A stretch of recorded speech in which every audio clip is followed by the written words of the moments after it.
Okay, this is Sam from TikTok. So there's a car for $7,000. I want to sell my car worth 12. Can you explain that? Um, well, who are you selling your car to? It's if you say it's worth 12, then all right. We only get offers to find out what our car is worth. We don't use algorithm sites because that's worthless. An algorithm site is a site like Kelly's Blue Book. You punch in your year, make, model, and in 3 seconds it tells you your vehicle's worth $12,000.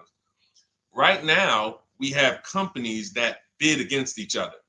And what you want to do is you want to go on your computer, go to CarMax.com, go to Driveway.com, go to Carvana.com, go to AutoNation.com, go to Kelly's Blue Book Instant Cash Offer.com, and go to Car Gurus. All of them will connect you to somebody or some major buyer who pays cash for cars immediately. Literally, quick inspection, drop your check, and you're on to you literally, it's that simple. We are no longer at the mercy of private owners who are going to come by and look at our car and no one buy it and talk us down. There are extremely competitive buyers in the market that I've been telling people about since 2021 when we were cashing out. I was big on telling you guys during 2021 to 2023, during that whole pandemic run, cash out now, because the values of those vehicles will never see them again.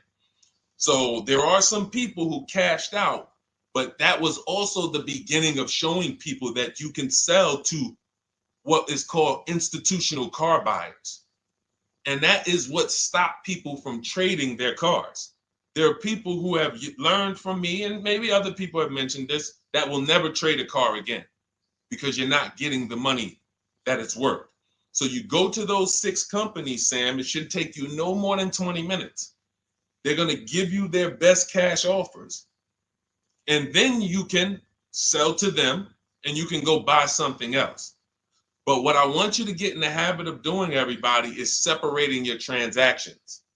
What does that mean? Who you sell your car to is different than who you buy a car from. And you need to maximize each transaction.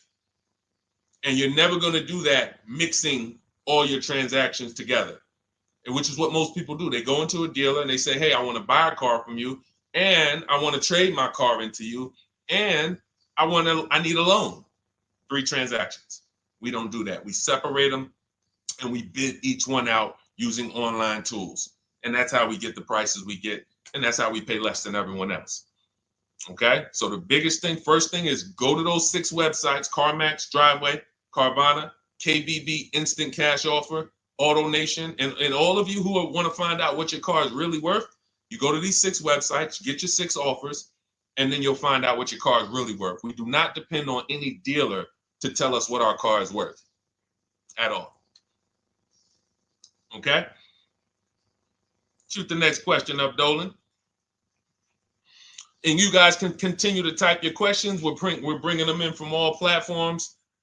This is Terrell Taylor. By the way, everything that I'm talking to you guys about is out of my new digital book. It's called Cars from Home, 7 Steps to Saving Time, Money, and Avoiding Dealerships. Some of you may have it. If you have it, shout out to those who have it, and shout out to those who've used it to actually pay less than everyone else. And make sure I want you to be like Tiffany. Send me your deals. Send me your deals. When you get your cars, I want you to actually send me the results. Look, this is, oh no, that's not Tiffany. That's someone else who used the book. Look, used the book, got $175 a month less than her first quotes before she used the book. So send me, but you can get a copy of this book immediately for 75% off. It's normally $97. Go to my TikTok bio. You won't leave the broadcast, and you can have the entire blueprint. If you don't want to try to remember everything I'll be teaching you over the next hour, you can have the blueprint. You won't pay the 75. You'll get the 75% off. And we also have a comment pinned in the comment section for you guys on YouTube and on Facebook, and on Instagram. You go to my bio. So anyway, go get it, because it's only for 30 minutes. After the timer goes off, it's $97. It's still worth every penny. You can Google it. 5-star book. You can see all the people who rated it, all the people who's using it. This isn't a test. to do, but I want you to get it at 75% off. It's better to pay $24 than $97. Okay, Terrell Taylor. So you said, Terrell Taylor on YouTube said, I have $35,000 to $40,000 to buy a truck with. Should I buy a used or a late model new, 2022 to 24? So whenever we're considering a late model used car, this is a model like Terrell said that is 1 to 2 years old. Let me tell you why I don't like shopping for those first. I like to shop for a new price first. Whenever you are buying 1 or 2 year old used vehicles, you have to realize something. How do dealers get used cars? Trade, or they get them off lease, they buy them. When you have not waited 3 years, you're not going to see a lot of used vehicles in that option because most people don't buy a vehicle and then trade it in 2 years. So you're not going to see a lot of 1 and 2 year old used vehicles. I don't like that because when there's not a lot of a vehicle, the people who have that vehicle get to set very high prices that we have nothing to compare it to. And that's a recipe for losing and overpaying. I've had people come to me who are looking like you, and what I say is, I say, okay, shop for a new one first. I'm gonna tell you why. When you shop for a new one first, you get to see what the market value is. So take Sean. I'm showing Sean. Some of you have seen Sean. He got an F-150 Lightning XLT, $73,000 vehicle. Using what we teach and getting bids from home, using the Cars from Home system, he saved $21,000 on a new one. That was his best offer. He got multiple offers because we always get at least 5. So his best offer, he saves $21,000. If he had gone to look for a 1 or 2 year old one of this, he would have never known that the new ones he can save $20,000 off of if he shops right.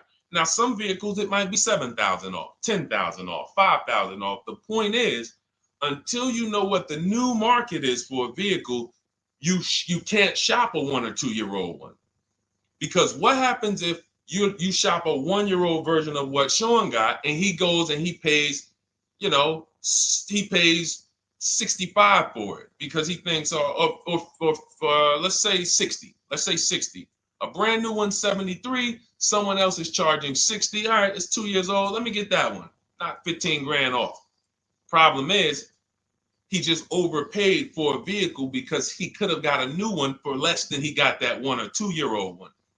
That's why the recent shoppers, anytime you guys are shopping 1 or 2 year old, you have to shop new first to find out what the market is. Now, in my book, I have my strategies for shopping new online and shopping pre-owned. It's totally different. Pre-owned, you want to go to all the marketplaces. If a vehicle's not on a marketplace, y'all, don't shop. Don't look at it. What does that mean? You ever walk into a used car dealer and you see a used car, but there's no price on it? Type a $ if you've ever experienced this. If you've ever looked at a deal, you've been in a dealership, you see they have a used car, there's no price on it. Type a $ if you've experienced that.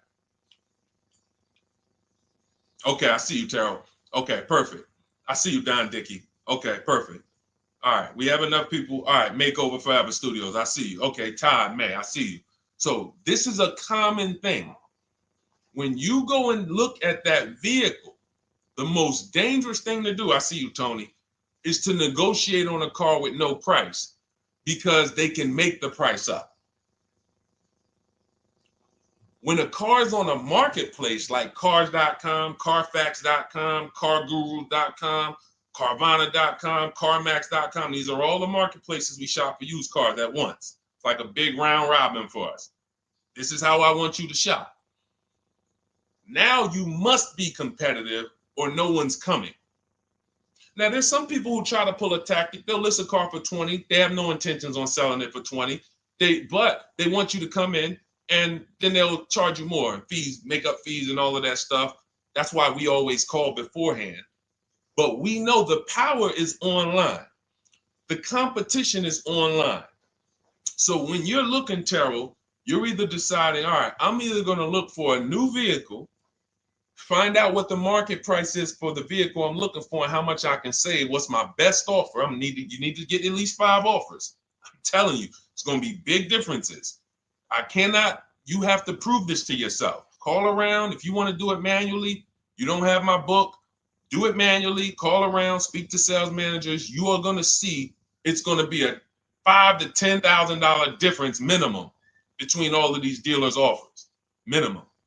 And so then you want to look at the pre-owned options. Then you look at the pre-owned options. And the pre-owned options will tell you what the market is. And so this is only for you who are looking at recent model cars. If you're not looking at 1 or 2 year old pre-owned, this doesn't matter. But those people have a little bit more budget, and that's okay. That's okay. But when you have a little bit more budget where you can look at a 1 or 2 year old pre-owned car, that means you have a little bit more money to lose if you make a bad decision. So that's what you want to consider, Terrell. Shop for the new ones first, depending on what your budget is, and then look at the pre-owned market and say, all right, where's the pre-owned market? But that 1 or 2 year old, you're not going to have a lot. Until that 3 year cycle comes and dealers can start buying those vehicles back off lease, you're not going to see a lot of vehicles. That's why I don't play in that 1 or 2 year old zone. It's just a dangerous zone to play in.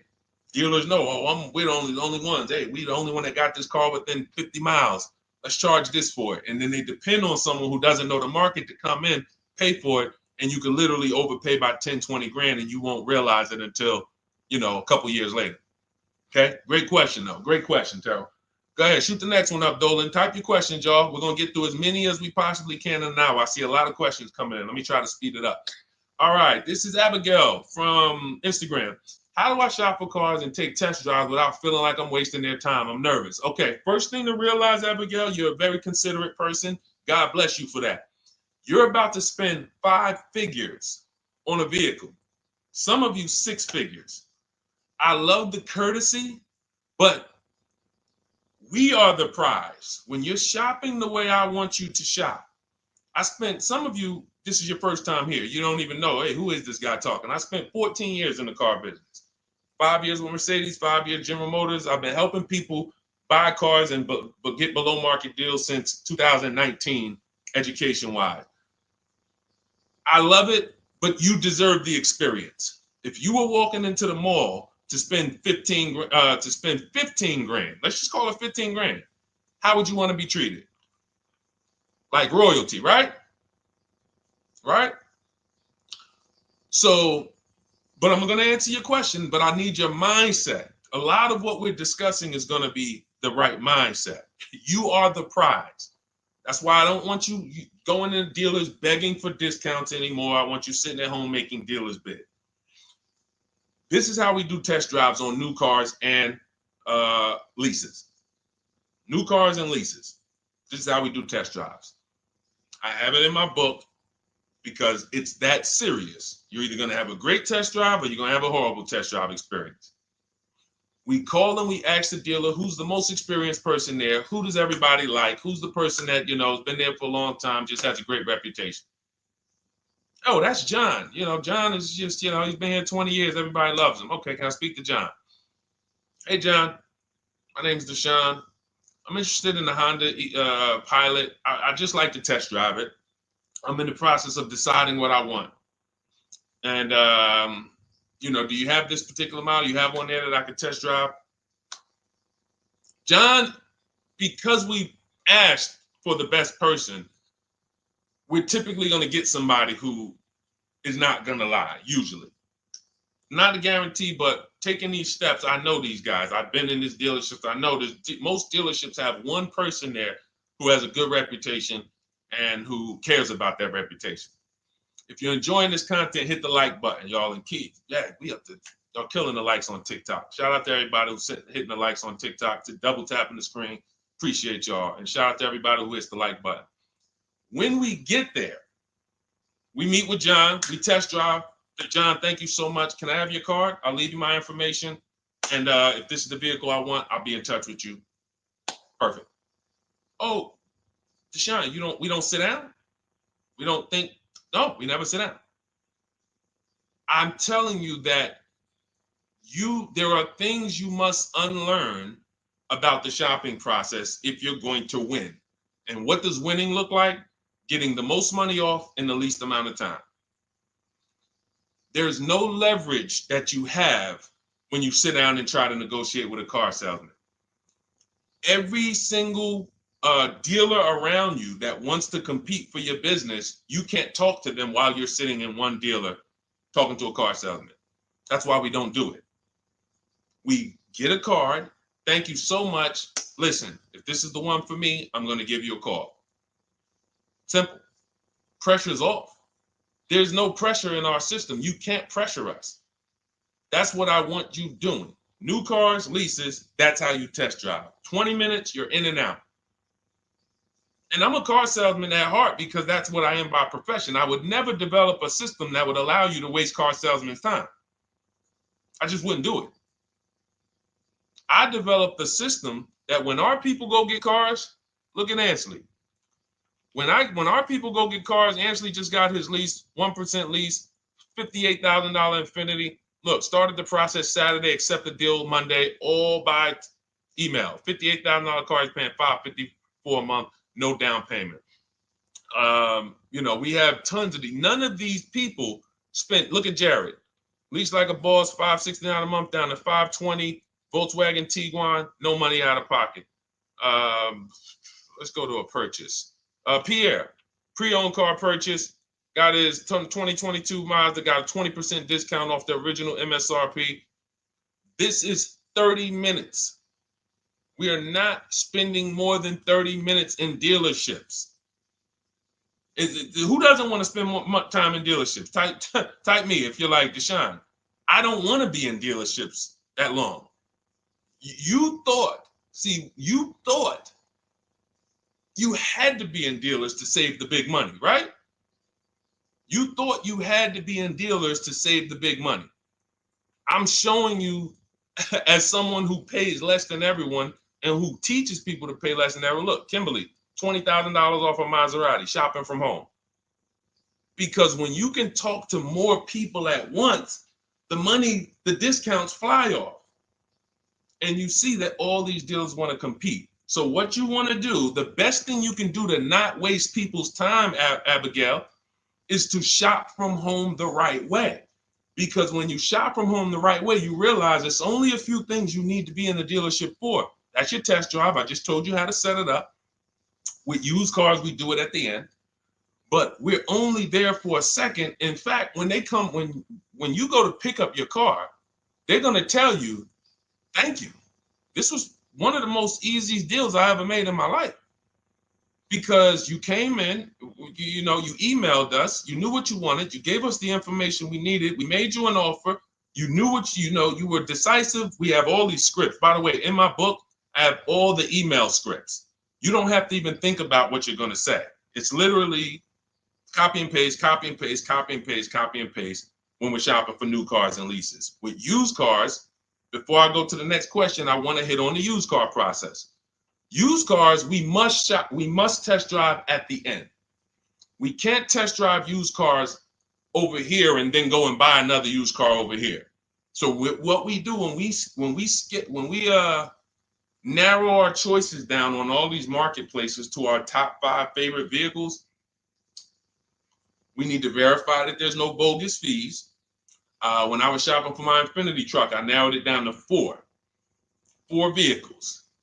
But I'm going to tell you something that's the most, who's bought a used car in their life? Type the letter U.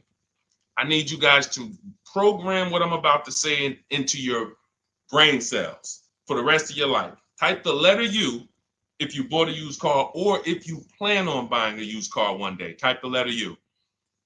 All right, I see you, Michael. Don Dickey, okay. Terrell, I see you. Glizzy, Tony, okay. Lori, I see you. Victoria. Anybody who plans on this, let me tell you how. Okay, let me tell you how. All right. See, when I'm about to reveal big stuff, I got to kind of see how I want to say it. The marketplaces that we go to look at used cars on, They're never going to tell us what a great price is. And I'm going to tell you why. The only thing that matters, let's say we're looking at 4 white Honda Accords. 4, they're all white. These are the cars we want. We've narrowed it down. We're looking at 4. They all got similar miles, and they're asking price is $20,000. The marketplace is going to tell you what they think a good deal is based on algorithms. Based on all the vehicles listed on the market, this is a good deal. This is a bad deal. Here's what matters. How much was the original price of each vehicle? Why is this the only important thing? Because if we're looking at 4 white Honda Accords, but one of them was $35,000 when it was new, one of them was $39,000 when it was new, has a sport package, some special technology. One was $31,000 when it was new. One was $29,000 when it was new. What's the best value? What's the best value? You see how we clearly just went from, wow, all of these vehicles look the same, similar price, similar asking price. But once we found out, wait a minute, this one right here was $38,000 new. This one here has the cameras in it all around and the self-driving package, and it has the same asking price, or it's maybe $1,000 more. This is what I call the true value discount. The true value discount. And let me tell you why the marketplaces will never tell you this. Because if they advertise the true value discount, someone has to be at the bottom. In other words, when you're looking at Honda Accords, if you could go right to the true value, who's giving me the biggest discount off the original MSRP? That means the car at the bottom, they might be giving you no discount off the MSRP. We saw that during the pandemic. It was people selling, who remembers people selling Toyota Camrys, 3-year-old Toyota Camrys for the same price as they were when they were new? There was some deal, everyone wasn't. I know a couple dealers, I know a couple general managers who run dealerships who are ethical. And they said, look, I don't care what the market does. I can't sell a used vehicle for the same price it was when it was new. I'm not doing that. Because when that customer comes back in 3 years to deal with me, I'm going to have to help them again. And if I bury them in their car, then I'm not going to be able to help them. But there were plenty of people who was.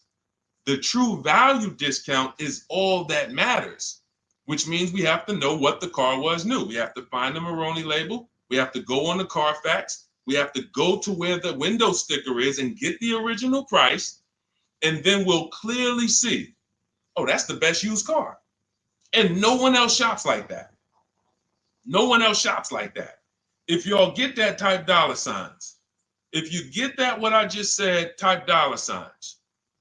That is what is important, not what they tell you is a good deal. So going back to me, when I got my Infiniti truck, 4 vehicles, all in a similar price range, all white.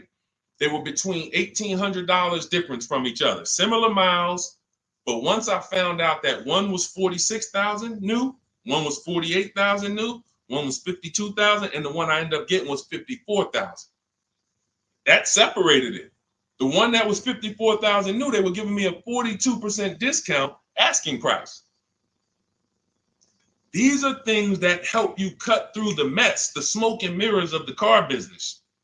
In order for you to win and pay less than everyone else, you have to cut through the smoke and mirrors. That's what I'm great at showing you because I was in the business.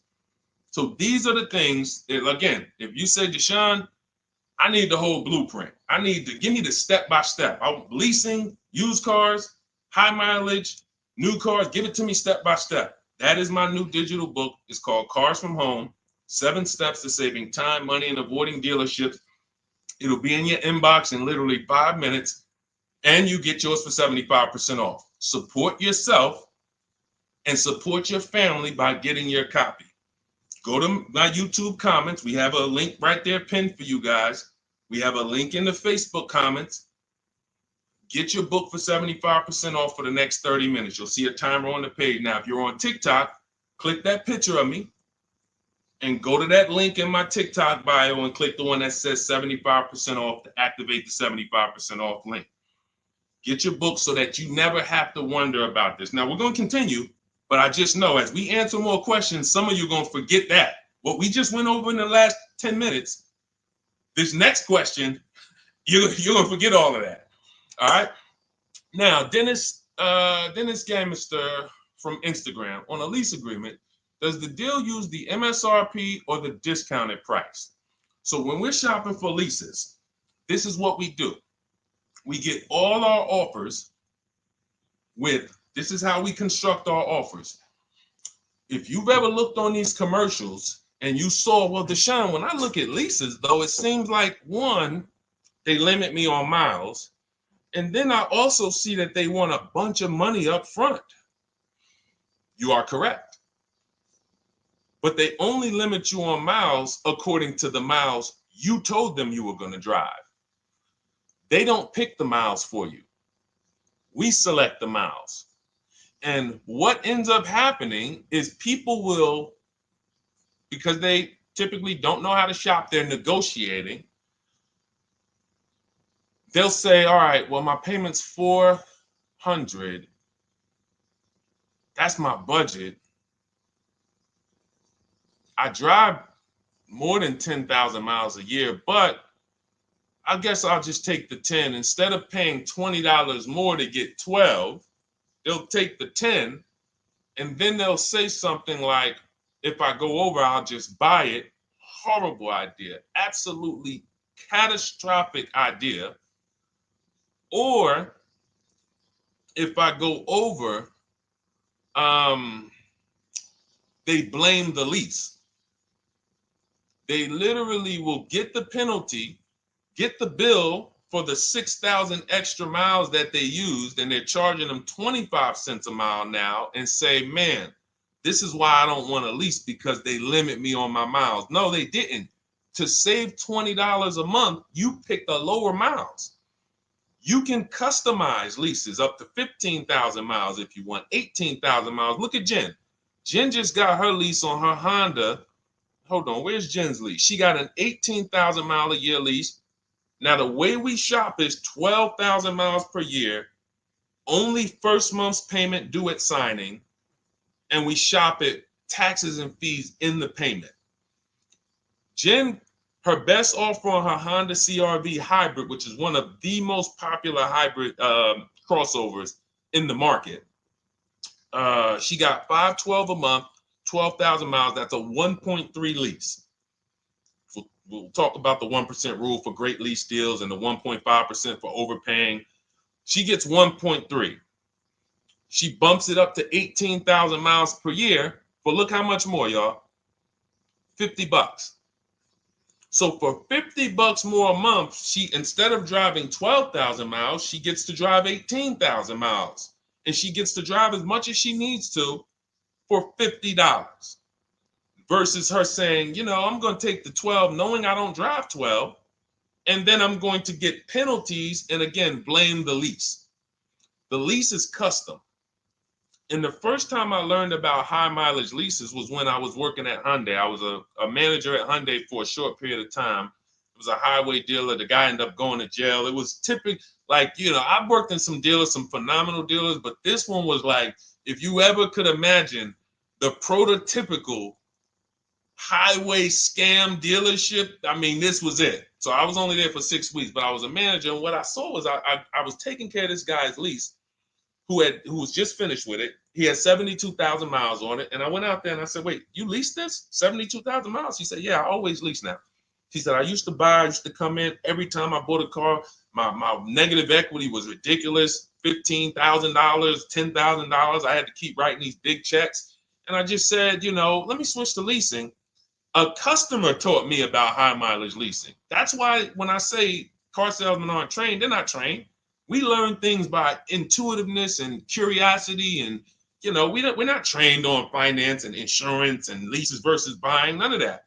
You know, so anyway, I said, wow. And so I looked at his payment. This guy is only paying like $175 more a month, not even, to drive 25,000 miles a year.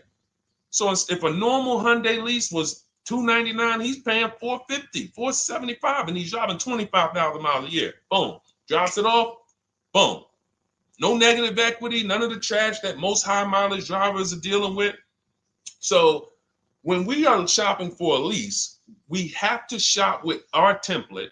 Whenever you're getting your lease quotes, it's 12,000 miles a year, first month's payment only due at signing, taxes and fees in the payment. Assume tier 1. That's what we blast out. In my book, I have something called the 25 to 5 strategy. We connect with 25 dealers online. You use my email scripts, copy and paste. We're going to get 5 offers. This will take you. You saw Ansley. He said, I started it Saturday. By Monday, I accepted a deal. This doesn't matter. This is a 24, 48-hour turnaround to start getting offers on these vehicles. Now, once we're looking at offers, we take the MSRP. We take the monthly payment. We divide it into the MSRP. So let's just say we're shopping for a vehicle. It's $40,000. One of our offers is $400 a month. $400 a month. No money due at signing, just $400. We drive off. We divide that into the MSRP, not the selling price, the MSRP. So now we divide that into 40,000. We can see and we multiply by 100. That's a 1% lease. The 1% lease rule has been around for the last 20, 30 years. If you could lease a vehicle and the offers is under 1% of the MSRP, it's a steal. Great value. Because a $40,000 vehicle with no money down to buy would cost probably $800 a month on a 5-year loan. So it's incredible value. It's a steal. You don't have to worry, am I overpaying? Nowhere near. You're still in the vehicle. And we have some people who shop from home using the car. If you're Deshone, do those deals really exist? If you're on YouTube or Facebook, you can see right now. Look, Greg got a 1% lease on his Kia EV6 Win, $527 a month, $56,000 vehicle. Look, Zafrina, $579 a month, $65,000 vehicle. Ansley, you saw Ansley's Infinity. Rosalie's Infinity truck. Right here. Look, it's paying $592 a month, $59,000 vehicle. 1% lease deals are out here when you know how to shop. Now, that's a steal. That doesn't mean that's the best. That doesn't mean, if I can't get a 1% deal. In order to get a 1% deal, you have to not just shop. You need major support from the manufacturer. The lease program has to be good. The rebates have to be good. The residual value have to be good. The money factor, which is the interest rate, have to be good. There's a lease program that no dealer can control. So when we get these offers, that's how we're judging them. Divide the monthly payment into the MSRP. In my book, I have a calculator that I created where we put all our offers into it, and then it spits out what we call counter offers. So we get 5 offers, 7 offers. We put them all into this calculator I created. Again, this is the best $24. If you get there for $24 before that 30-minute timer and you get your copy, it'll be the best $24 you ever spent. I hold myself accountable to that. You can Google the book and read the reviews. There's software that we created that that's how you're judging your leases. You're looking and you're comparing to the 1% rule. Now, when you get to 1.5%, we can't make those deals. We're paying too much for a vehicle that we're giving back. We have to see, there was no indicator before I created the 1.5% rule. As much as I love educating people on leases, the only people who should be leasing is if you're not keeping your cars 8 years. All of you long-term people who you keep your cars more than 8 years, don't think about leasing at all. You should be shopping for below market purchases. But if you're not keeping your cars 8 years, you're losing thousands of dollars not leasing cars. Depreciation is where you lose. Resale value is where you lose. So the 1% rule is what our anchor is, but 1.2 is great value. 1.3, great value. 1.4, good value. 1.5, good value. Anything over 1.5, now we're paying too much for a vehicle that we're giving back. So that's how we're judging. That's how we're judging and comparing our lease offers. And with the calculators that are in my book, you can literally do this in seconds. This stuff, these mathematical things that used to be complex, even hard for me to explain, when you're using the stuff in my book and you're seeing, wait, There's calculators I can do this. Boom, boom. Why don't these calculators exist on Google? Because anything that makes dealers compete, they're not going to make for you. They'll make stuff for you that allows you to see more and do this and make it easier and faster and connect to get a loan quick. But competition, any tools that create competition, they're not going to make those for you, because that's where the real money comes off when you make dealers compete. Okay, so you want your copy of Cars from Home, 7 Steps to Saving Time, Money, and Avoiding Dealerships. Click the picture of me on Instagram or TikTok.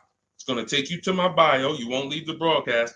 Click that link and then click the button that activates the 75% off, and you'll have 30 minutes. Once the timer goes to 0, the $97 price is what you have to pay if you want it. It's up to you, but $24 is much better than $97. $97 is still a great price. I have no doubt that you guys would write me, especially the more you use this. 1, 2 cars, 3 cars. You get 1 lease this year, a used car next year, a new car in about 4 years.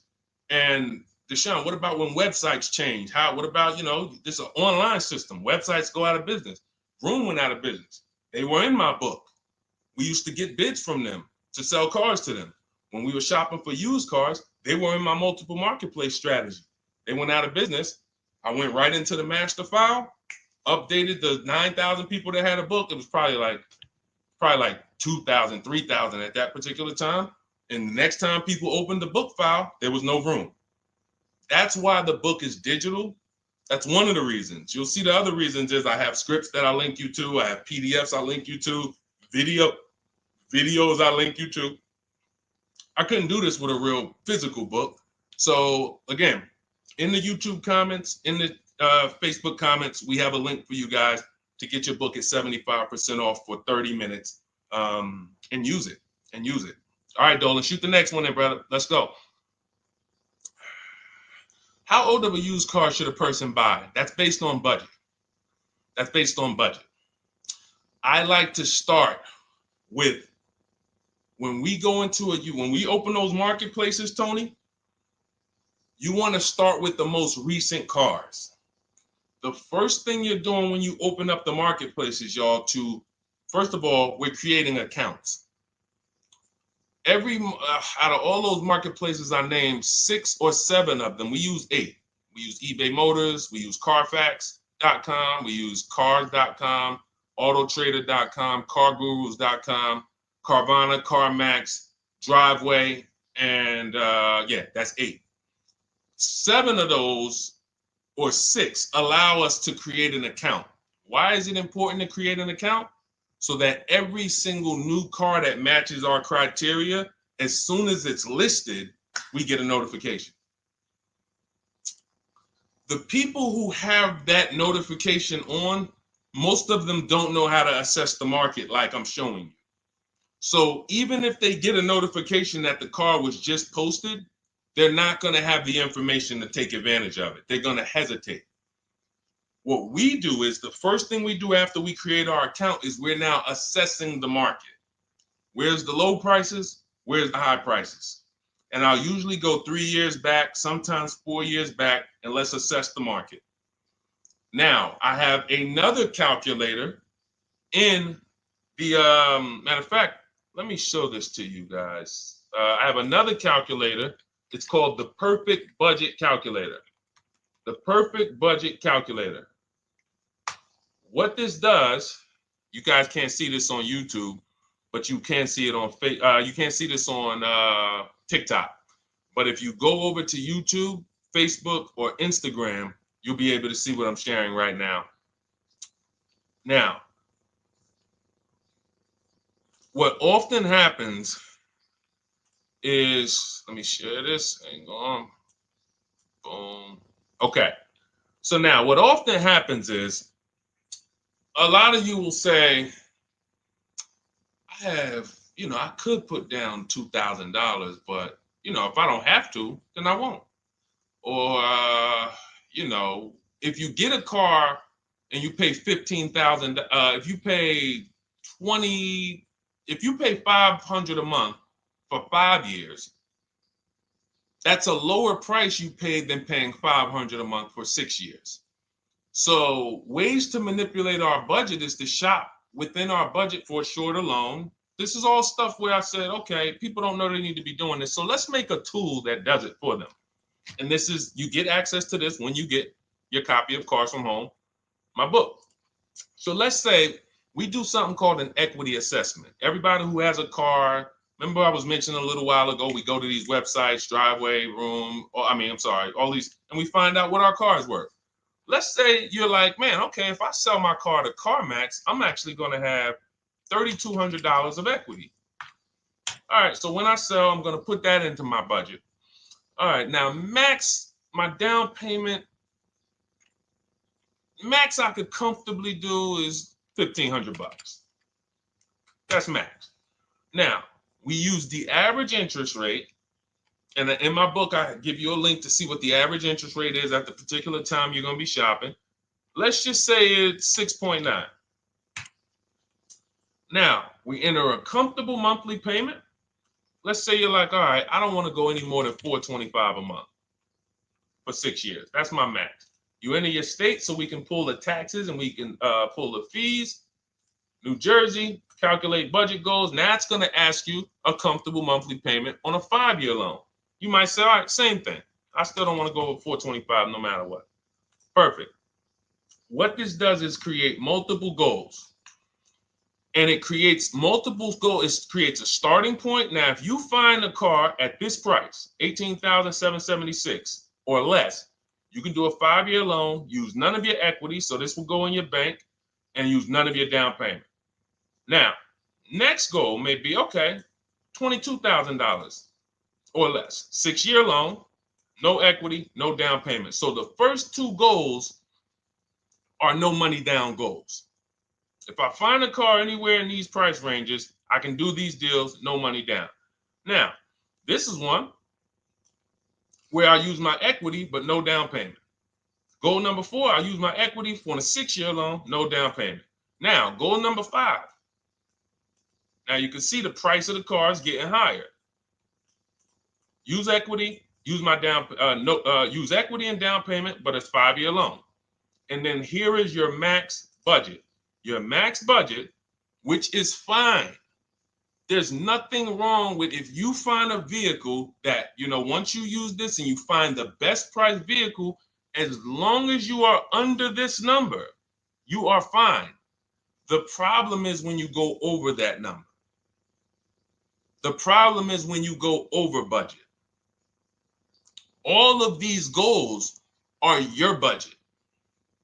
So when I got my Infiniti truck, I got my goal out. It was my fourth goal. Now, this is how you make sure when you go out to shop, and look at the top. What does it say? You select your state determines the sales tax, will factor it in, give you precise figures. Now, you'll notice, what about the fees, Deshone? Don't all these cars charge fees? We've already factored in the taxes, and we've added $1,000 for fees. What is $1,000? The documentation fee and the motor vehicle fees. It's all in there. So you can go out and know that's my max budget. I cannot buy a vehicle, make a deal on a vehicle where my purchase price is more than $26,729. That's the perfect budget calculator. So there are certain things that I had to create. No one does them.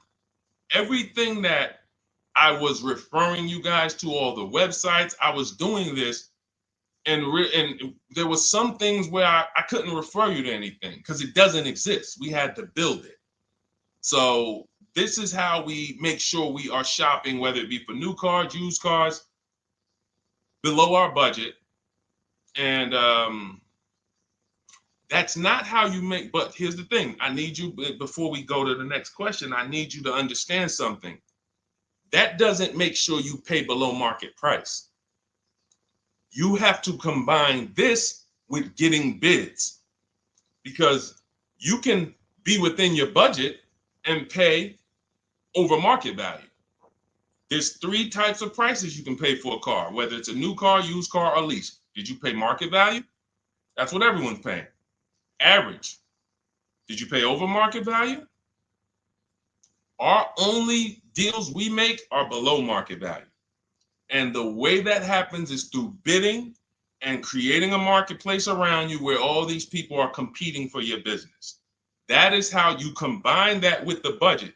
This will keep you below your budget, but it does not guarantee. If I gave this to you, all of you would be like, this is great. I'm never going to go over my budget again. But it does not, until you combine that with getting bids for whatever you're looking for, you still run the risk of overpaying, even if you're under budget. Okay? Clear? Type $ if you're all clear before we move to the next question. And there's no way for us to do this manually.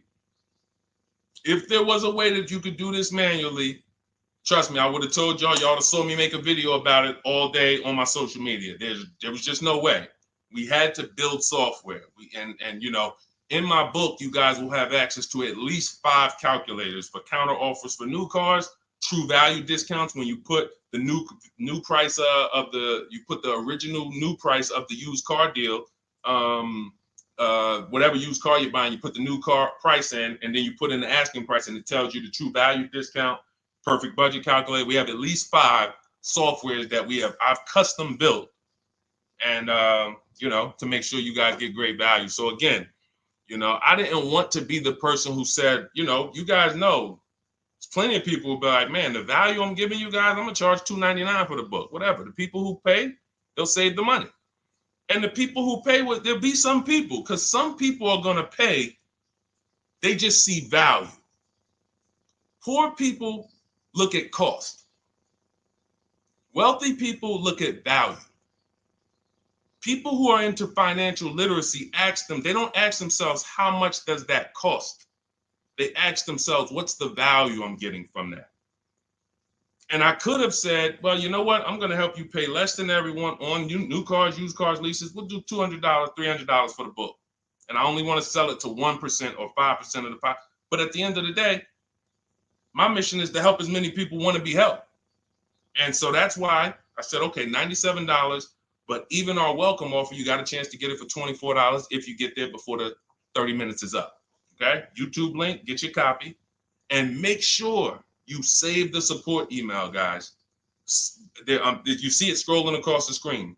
If, for instance, you don't get your book in 5-10 minutes, it's usually because you typed your email wrong. Reach out to my support team. They'll get you the book immediately. And soon as you pay, go to TikTok. Look, y'all see the links. Go to my bio on YouTube and Instagram. Get your copy. And as soon as you pay your $24, there's going to be a page that says screenshot this page. Right on that page, you can access your book. I want you to have the book immediately, but I also, in case you know, some of you type wrong, big thing, you know, we fat finger stuff. I want you to have the support email so that you can reach out to my team so we can make sure that book is in your inbox so you can use it and start saving money and building confidence. Okay, Dolan, next question, man. Let's keep it rolling. Okay, there's something about Mary on Instagram. I bought a car as is, and in less than a month, motor lock, can I sue for selling me a lemon? I'm not a lemon law attorney, but that is not what a lemon law case is based off of, in my understanding. Lemon law case is based on you buying a vehicle and the same thing continuing to go wrong at least 3 times. You know, that's a general overview of, you know, what the lemon law process is. And if y'all are enjoying the broadcast on TikTok, can y'all just double tap the screen and keep running those likes up? Every time y'all do that, y'all help TikTok bring more people here, and I appreciate it. If you're going to spend some time with us and, you know, every time just you hear something you like and you're like, man, we got to share this. Oh, and shout out to Madhu for sharing.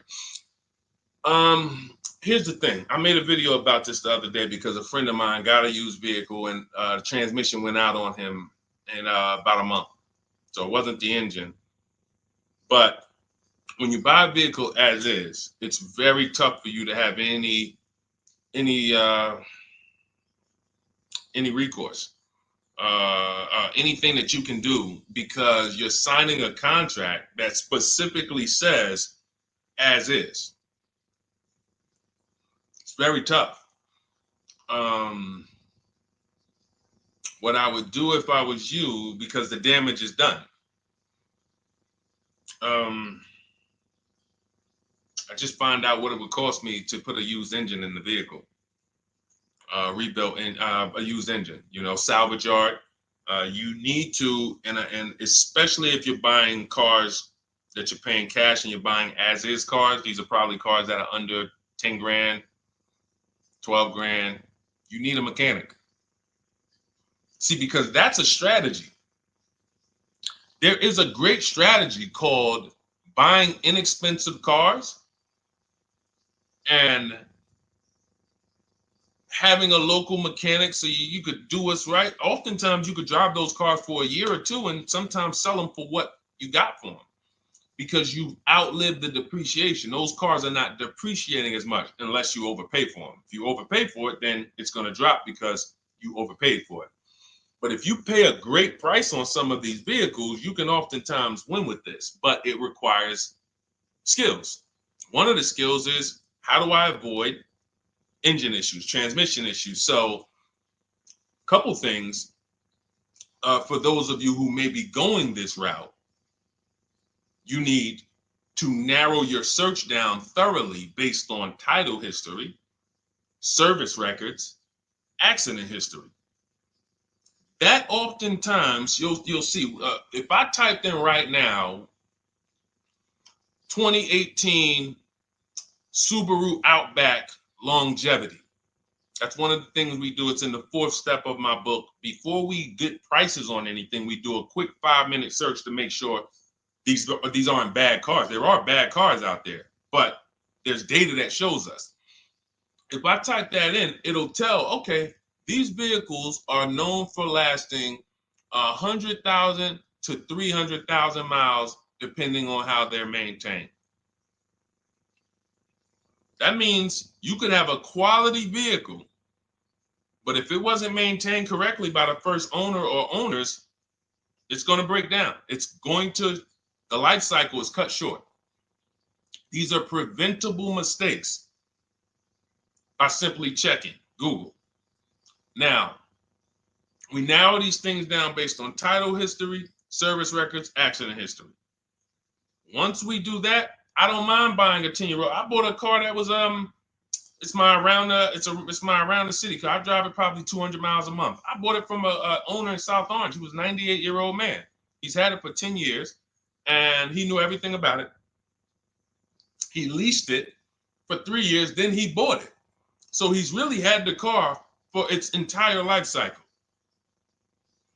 That's what you want because you're able to look and see the service records.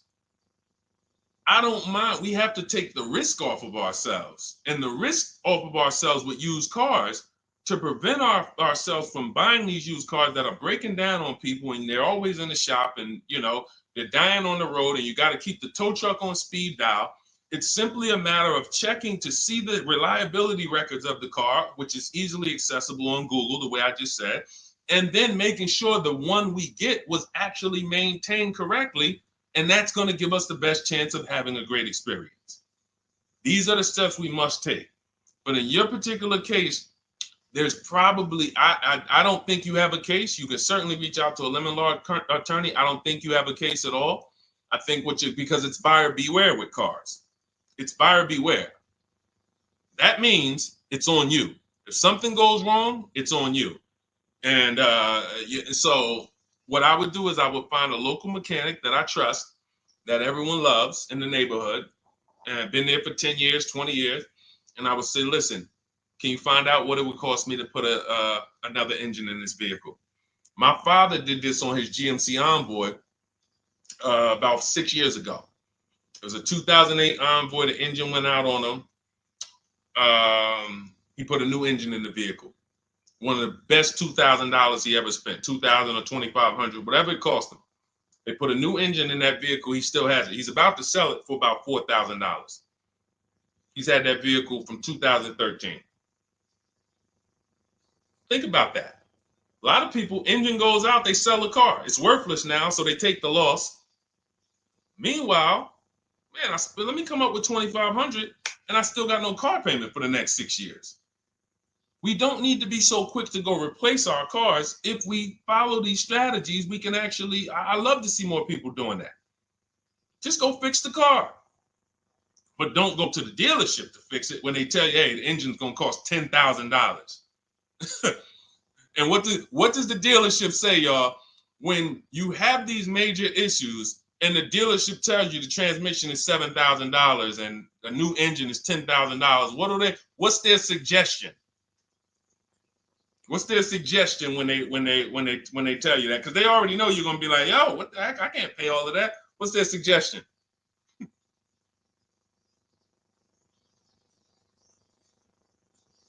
Let's see, let me give y'all some time to type.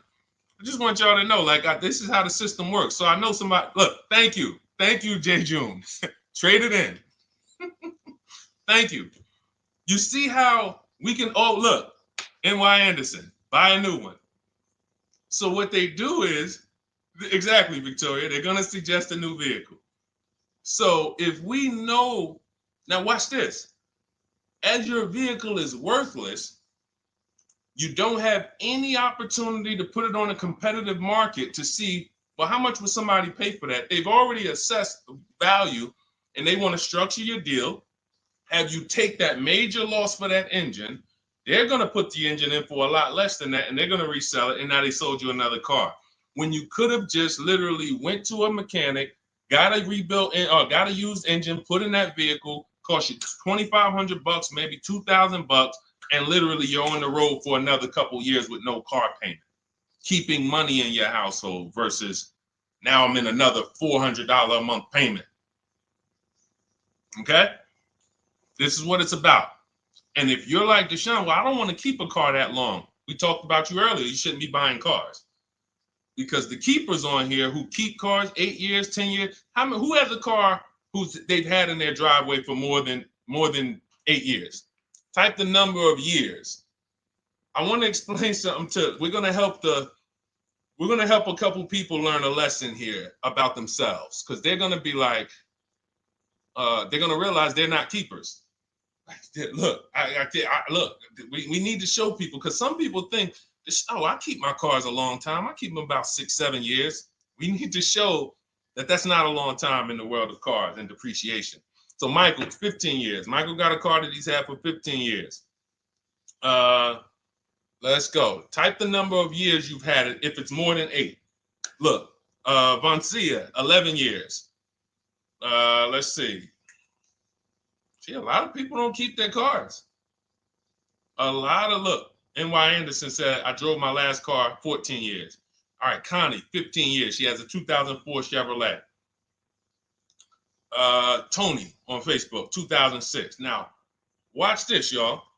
If you ask me, Deshone, what's the way to get the most money out of a vehicle? It's to do what they're doing. Tanaya, 9 years. No, Renata, not less than 8. Not less than 8. We're trying to put you into a different we're trying to help you see the category you should be in. Look, 9 years. Donna, 15 years. What's so important for y'all to see about these people is that they have beat depreciation. And that means whatever their vehicles are worth today, a year from now, they're going to be worth about the same. If their vehicles are worth $4,000 today, a year from now, they'll be able to still sell it for about $4,000. But the thing is, they're trying to get the most money out of it because the cost of replacement is expensive compared to what they're doing. No matter how much they got to pay to keep those vehicles on the road every year, a little couple $100, maintenance, whatever, it's nothing compared to going and getting a new car and bringing hundreds of dollars a month or thousands of dollars in the form of cash out of our household. And everyone's not going to do that. And that's okay. You should not be buying cars. You should be shopping for below market leases. Because again, there's 2 ways to save money. Do what the keepers do. You just saw all the keepers. We shouted out all of them. And the other way is to go in and not tie money up in the vehicles in the first place. When you look at somebody like Danielle, she's driving a $44,000 Audi, 2024 Audi A3. That vehicle is $800 a month to buy, no money down. $800 a month for 5 years, maybe $700 a month for 6 years. She's paying $550 a month. She didn't tie up the money in the first place. That's the name of the game with leasing. Bonita on her Telluride. This is also to show you it doesn't matter what the market does. The market could be up or down. We're going to pay less than everyone. This is Bonita. She got a Kia Telluride during the pandemic when everybody was paying ridiculous prices. That's why I show her 2022. Look at the date. She said, I'm driving my dream vehicle, $600 a month. People were leasing. And I know if somebody watching this and they're like, if you leased a Kia Telluride during the pandemic, you are not paying what she's paying with no money down. I know it. I know it. People were DMing me, Deshone, I want a Telluride. They want $900 a month for them. I know people weren't paying $600 a month, but she came in, used our bidding system, used the same strategies you're going to have access to in my digital book. She got $600 a month from home without being in a dealership. Her dream vehicle. This is how you win.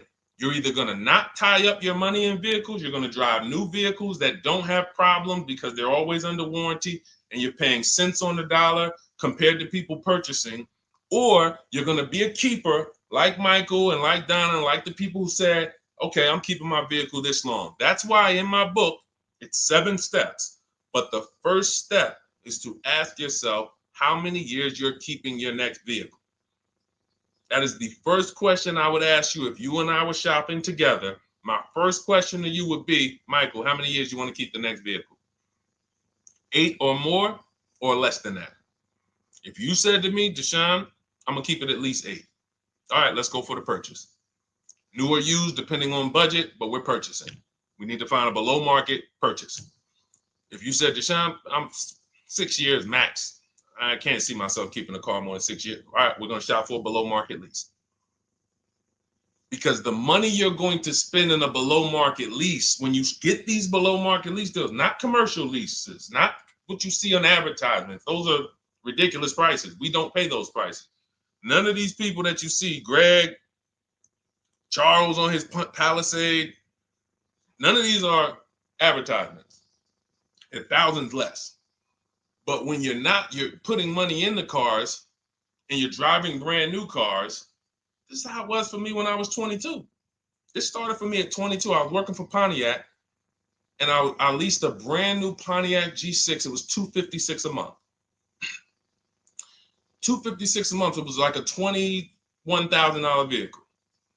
Same time, I had a friend of mine. She got a I don't want to say it because she might be watching this, and this is no shot at her. I didn't understand enough to teach her back then because I was new in the business. She went and she bought, let's call it a Honda Civic. Now my car was bigger because the G6 was a mid-size vehicle. The Honda Civic is a compact vehicle, but she bought it. $20,000 vehicle, 22, whatever it was at the time, paying almost $500 a month. Like that's a $500 payment. That's what it is. So my young household, I got a newborn daughter. I got a new car I'm paying $256 a month for. Same time, it's got families around me. They're in their 20s, but they're paying $500 a month. This is what showed me, wait, something's going on. And I never stopped. I bought a used car at that time, but since I've had 4 Infiniti leases, I've had a Jeep Grand Cherokee lease, and people always think, gee, you must be paying ridiculous money. I see you get new cars every 3 years, but they don't. I'm driving $40,000 cars, $45,000 vehicles. I never paid over $400 a month. Not one of my lease payments was ever. I remember I got this Jeep Grand Cherokee, and it was a $35,000 Jeep Grand Cherokee Laredo, 2018. When I got my offers, the best offer was $330 a month. 12,000 miles per year. And that's what I was driving. If I was driving 15, I would have bumped it up to 15,000 miles per year. I got $330 a month. I went in there and I gave them $330 for that Jeep Grand Cherokee and I drove off. $35,000 vehicle. This is what I'm telling you guys. This is what is called deal structure. If your deal is not on the right foundation, if you buy, but you should have leased, you're overpaying by thousands and thousands of dollars. And you're going to have subpar vehicles with that run out of warranty, and you're going to have the same payment. You're going to have higher payments. I need you out of these two categories. I need you in one of these two categories. I'm either going to keep my vehicle long enough to beat depreciation, 8 years or more, or I'm shopping for a below market lease. I'm not going to be stuck in the middle no more, buying vehicles and then selling them while they still have a loan on them, negative equity and all of this stuff. This is paramount. Okay, the buying versus leasing thing. I need most of you to put this to bed today. And I think I'm one of the only people that goes into buying versus leasing by the numbers. It's not opinion based. It's not, oh, I think you should lease if you're, depending on the car here, it doesn't matter the car. Doesn't matter the car. You can see Teddy's, let's show Teddy's luxury. Teddy got a BMW. Doesn't matter. He wasn't going to keep it 10 years. Look, goes on a BMW 2024 i4 M50. It's a $73,000 vehicle, $856 a month. $856 a month. Look, he said the dealer's initial offer came in at $937 using the counter offer calculator. Using the counter offer calculator, he counted at $829, $856. If you just jumped on the broadcast, I showed you some of the calculators that I created that are in this book. In my book, there's a reason it's 5-star rated. There's a reason people that you can go read what your peers say about that book. Get your copy for 75% off. It's in my TikTok bio. Click that picture of me. Click the link. Same thing on Instagram. Go to my bio. Click the link, and you'll see a button that activates the 75% off book. And if you're on YouTube or Facebook, it's in the comments section. 30 minutes only. Get your book so you can have access to all of this. Unless you just have an incredible memory and you can remember everything we talked about over the stream, but none of you can. I know none of you can. That's why, I couldn't even do it. It's just too much. We're talking about used car strategies, new car strategies, lease strategies. You guys, you're not gonna remember all of that. But anyway, let's go. All right, I think we got time for a few more. Go ahead, Dolan, keep it rolling. Make sure you guys screenshot the support page. As soon as you pay for your book, the book is on the thank you page. Remember that. I don't want you, I send you the book 2 ways. As soon as you pay, it says access your link below, open it. You can click it and save it right to your phone or computer right then and there. If you do not save it right then and there, make sure you screenshot the support page or use the support email that's scrolling through the screen. This is not for questions. Do not send me general car questions here. I don't answer questions by email. That is strictly for those of you who have your book and you're like, or you paid for the book and you're like, okay, where is it? It's usually because the email was wrong. That's okay. Hit that support email so that my team could send you the link out so that you can have your book today and start digging into it and using it. Even if you're not shopping right now, you can still map a plan out. Go ahead, Dolan, shoot the next question up.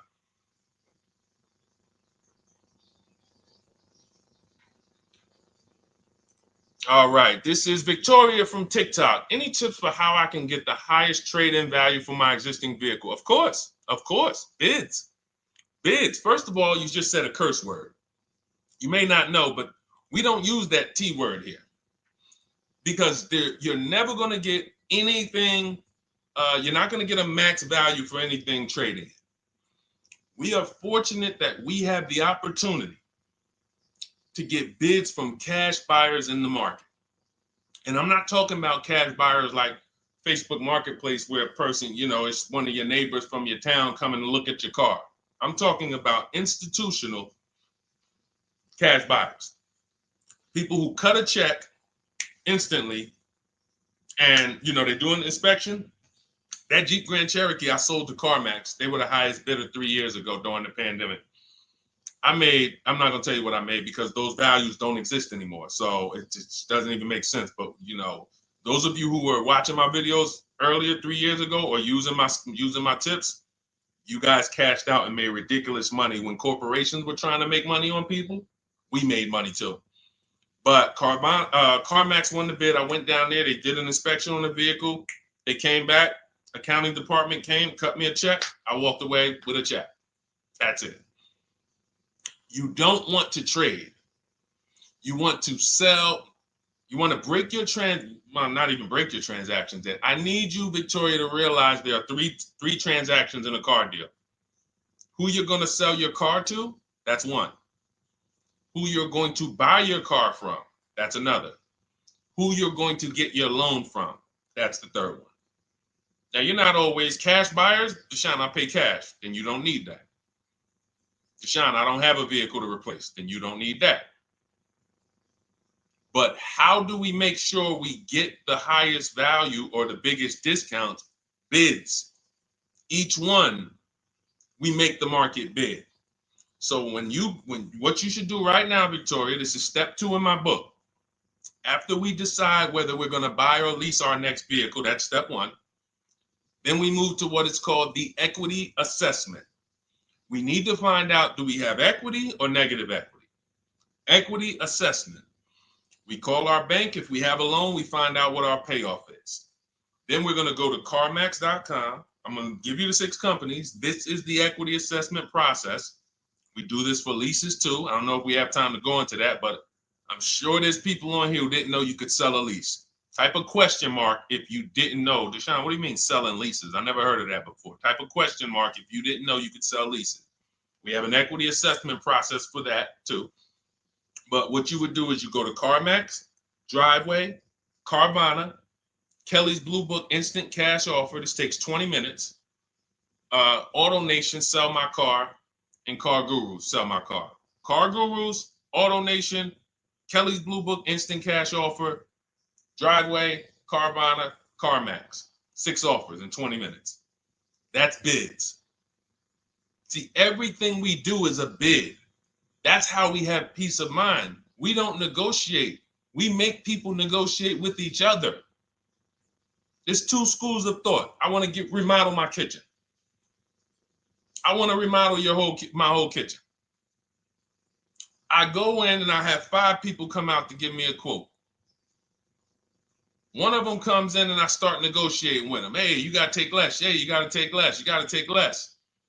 I don't know if it's a good price or not. But when I come in, the first person comes in, I say, hey, okay, great. Is this your best offer? I'm having a couple other people come by.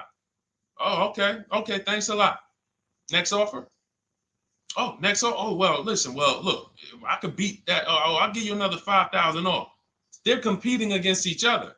When someone knows you are shopping their competition, you're making them compete with each other. They're negotiating with each other, not with you. That's a bar. Type of exclamation point if you got that. When people know you're making them compete with their competition, they're negotiating with their competition, not with you. That's the power of bidding. That's why we got grandmothers and single mothers that can come in and do this. That's why we got people who can come in and do this. You know, how are people getting these prices? Not negotiating, because they're making people negotiate with each other to earn their business. They're making banks negotiate with each other to earn their business. It's a beautiful thing. Banks and dealerships depend on you not making them compete. They want to negotiate with you and try to make you imagine and make you think, well, that's the bottom. That's the bottom. And you think that's the bottom, but that's only their bottom. Their competition's bottom is different. Their competition's best interest rate is different. Their competition's best discount is different. And why is what we do so easy? Because we're right here in our houses.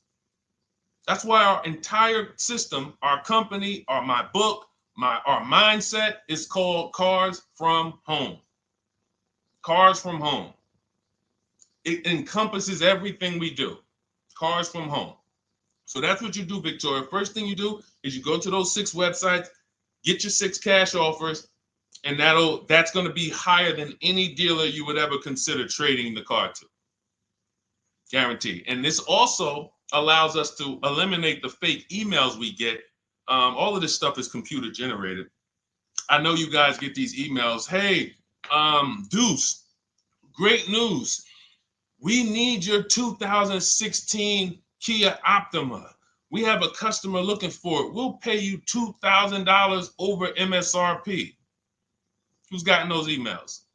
We'll pay you $2,000 over Kelly's Blue Book.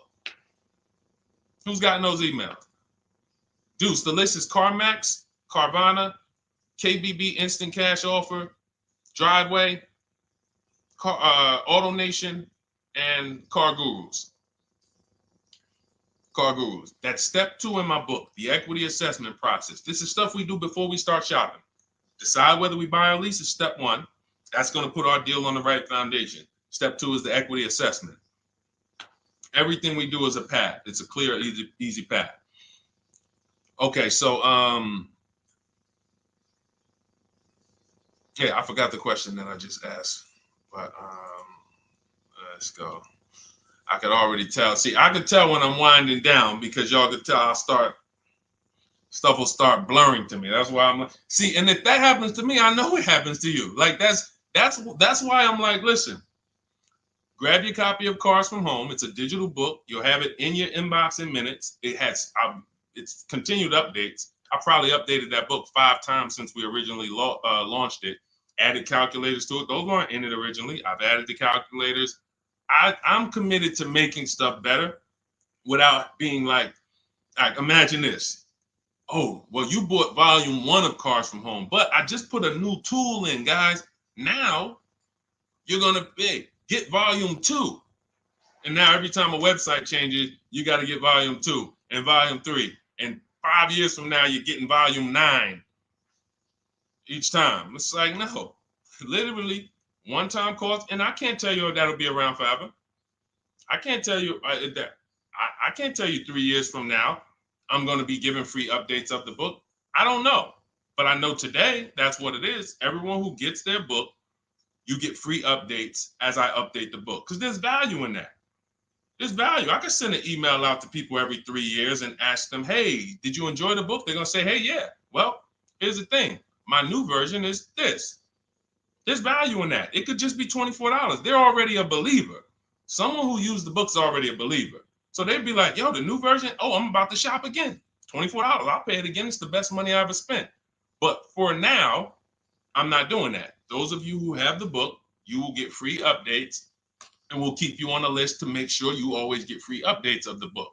So your link for 75% off is in the YouTube comments. It's only good for 30 minutes. It's in the Facebook comments, and it's in my Instagram and TikTok bios. Click those links in my bio. Click the button that says 75% off my new book. Get there before the $97, before it goes back up to $97. And make sure you save the support email, guys. Screenshot the support email. It's scrolling across the bottom of the screen. If that book is not in your inbox in 5 minutes, I want you to email my support team. Make sure you check your spam. And I also want you to, as soon as you purchase, you'll see, I say, hey, access your book below. So there's a link where you can click, open it up, get your book immediately if you want to download it, but I also email you a copy. But make sure you save the support email just in case. And again, that email is not for questions. Okay, it's not for car shopping questions, nothing like that. That's only to make sure you get your book. Okay, so great. Listen, great job. We've been on here about 1 hour and 20 minutes. Great questions. You guys know I like to go into detail in these questions. I would love to be able to get through 100 questions in 1.5 hours, but that's just not the way it works. We're not talking about buying, $100 items here. If we were talking about house buying, we'd have to go into detail. These are major items. This is the most expensive item y'all are going to buy behind your house. Think about that.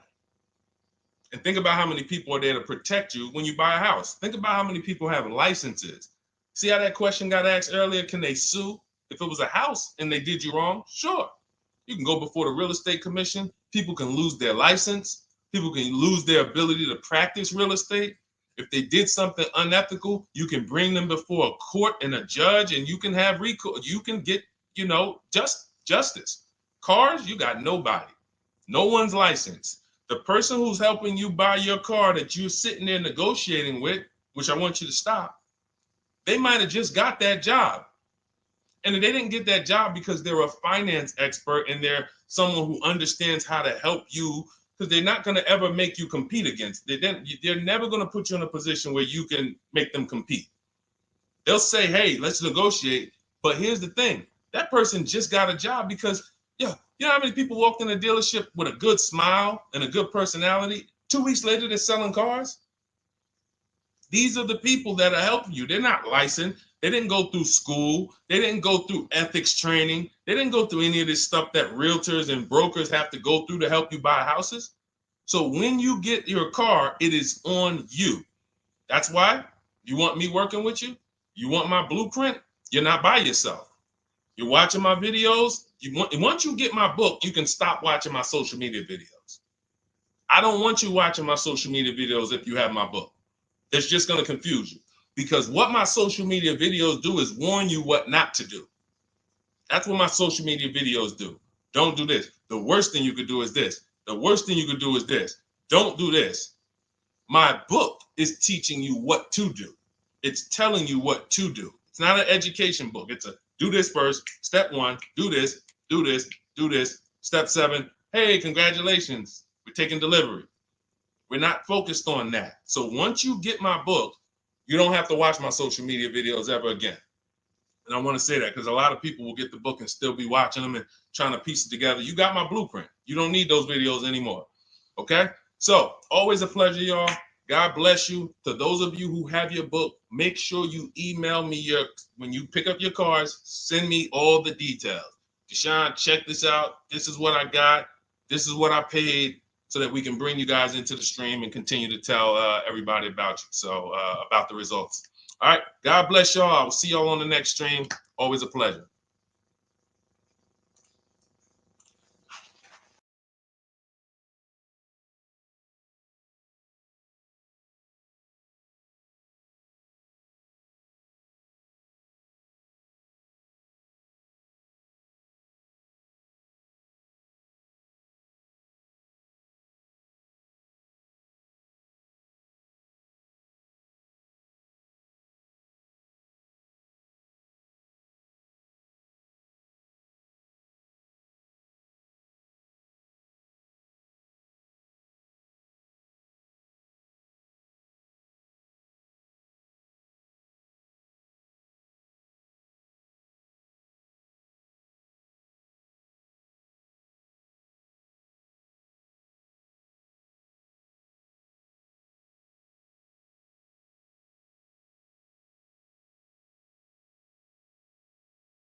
All right, hang on.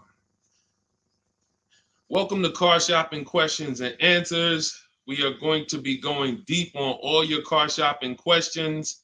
No question is off limits. And if you don't know me, my name is Deshone the Auto Advisor. We're already up and running on TikTok. We got our first couple questions about to come in, but I need to get back on Facebook because we have to start Facebook, YouTube, and Instagram at the same time, or it's not going to work. So let me it's all good. Stay right there. And I want you guys to start typing your questions. We'll be here for a powerful hour, and I'm just going to go through as many questions as I can in an hour. And we're going to be talking inside stuff. I don't hold back. Some of you know who've been on the stream with me. I do not hold back when it comes to questions and what we do here. So let's just go on Facebook. All right. Hang on. Let me throw the link up. Perfect. Yeah. All right. Okay. We're good to go. Dolan, you can bring the first question in. And let me give a new. Welcome, Facebook. We're on 4 platforms right now going live for car shopping questions and answers. Type your questions in below, and we're going to make sure we get to them. All right. It's not easy getting 4 platforms live at the same time. And we have 2 TikTok channels that we're live on at the same time. So everything we'll be talking about is out of my new digital book, Cars from Home, 7 Steps to Saving Time, Money, and Avoiding Dealerships. I have a special link for you to get a copy at 75% off in my TikTok bio, in my Instagram bio, or in the YouTube or Facebook comments for the next 30 minutes. Let's rock and roll. All right. First question comes from Scott on TikTok. I'm trying to buy a new pickup truck in New Jersey. Not sure how to do it. Well, the first thing we want to do is decide whether we're going to buy or lease. If you're keeping this truck longer than 8 years, then you should be buying. Once you decide whether you're going to buy or lease, and that's how you're going to avoid depreciation. Like you could save a ton of money on this truck, but if you trade that truck in 3 years, 4 years, you're going to lose a lot and you're going to just be buried because you're losing too much over the first 5 to 7 years of the truck's life cycle. So if you're like Deshone, I'm keeping it more than 8 years, no need for me to think about leasing, all good. Now we're going to move to what we call the equity assessment. Do you have any vehicle that you own right now that you need to replace? Because there's a word that we don't use here. Some of you know who've been on the stream with us for a while. What's the word we do not use? Starts with a T. There's a word here. See, so, and I'm moving you through this process. So Scott, I want you to see this is a process. It's not we don't wing it here. So there's a word we don't use. You already decide whether you're going to buy or lease. Let's see. Does anybody know? We might have a lot of new people on here today. Thank you, Brenda. Trade in. Brenda got it.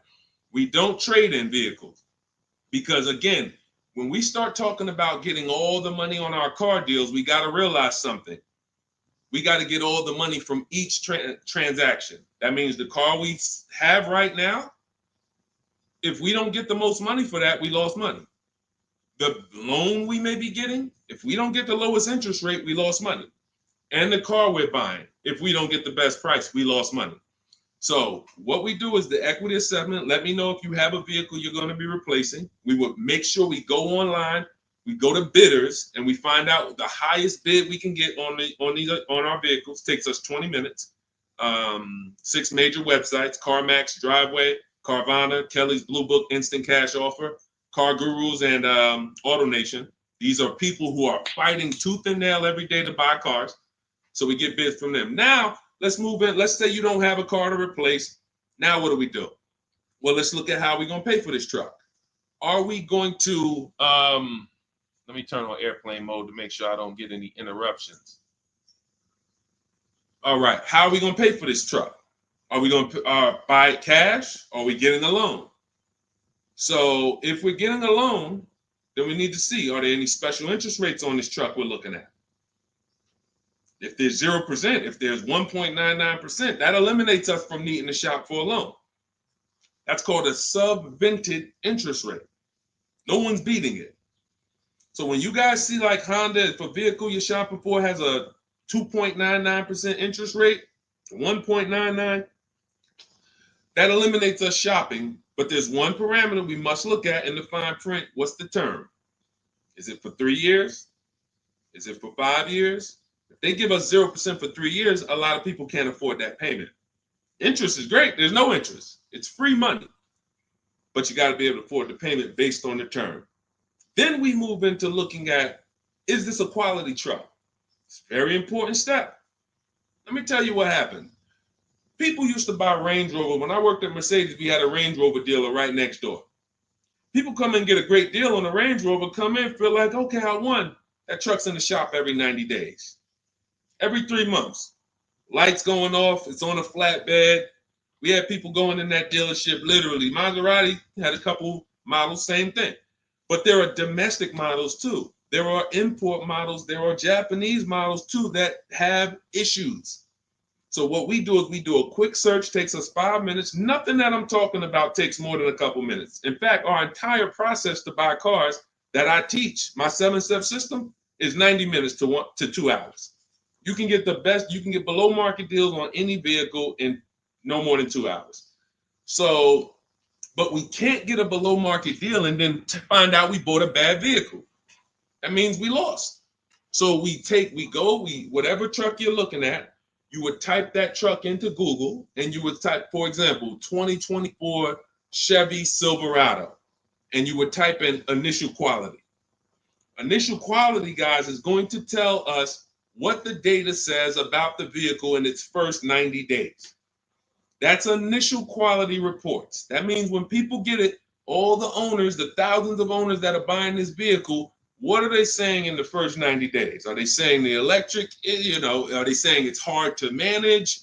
It's too complex, there's issues. Initial quality we look at and we skim Google to see if we see any red flag articles. Then we switch initial quality to reliability. Reliability is what are people saying the first 3 years? Does this vehicle have a history in the first 3 years of having issues? Maserati owners who was buying these Ghiblis and buying things back in the day, the Quattroportes that were having issues, they would have saw that. And they would have made a decision not to buy those vehicles. These things, this 5-minute exercise prevents you from nightmare ownership experiences. Paying less than everyone is one part of this deal, guys, of what I want you to get. That's one part of it. Getting a quality vehicle is the other side. And you can't have one without the other. Great price, not a quality vehicle, we lost. Quality vehicle, we paid market value or above market value, we lost. So we need to get both. So then once we find out, okay, the vehicle I'm looking for, it has great marks, there's no red flags, now we move into getting offers. And very simple, we get offers right from home. That's why everything I teach is called Cars from Home. Cars from Home. It's a mindset and it's also a process. We sit down here and we contact dealers online. I have something in my book called the 25 to 5 strategy. That means we're connecting with 25 dealers in 20 minutes and we're going to get 5 offers. It is important that you must get 5 offers because 4 of them are going to be overpriced. I can guarantee you that. Right now I've worked with 2,200 people personally around the country, and we have about 9,000, approaching 10,000 people that have my digital book, Cars from Home, in their hand in the last 4 months. So when we look at the data, not to mention I shop myself, you know what I'm saying? I've used this. I know you may think every dealer has the same price. They're all different. They're all different.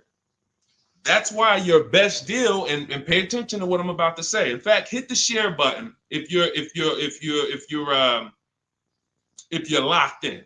Share this with one friend because one friend might be out there shopping right now, overpaying. All right.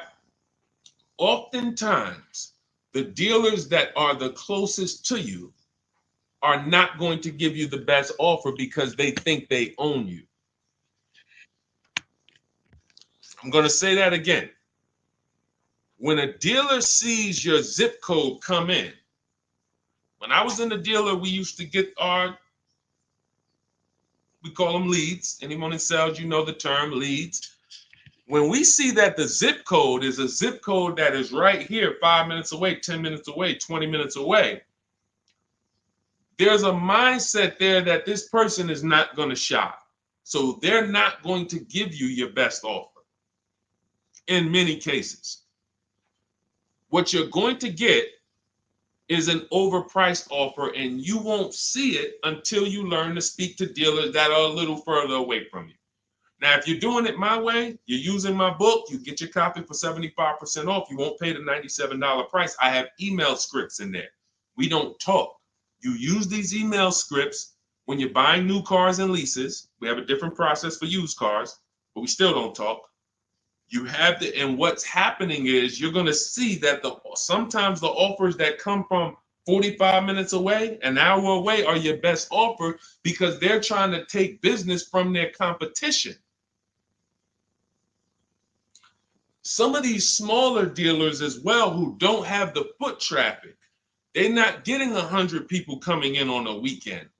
They have to depend on strategically winning business. They're using the internet to reach out and connect with people that are far away from them, and they're beating their competition. But if you're programmed to go right into your local dealer, you're never going to get their prices. Type a $ if y'all are following. Type a $ if you're following what I'm saying right now. Type a $ if you're locked in right now. Type a $ if you care about your money and you're like, you know what?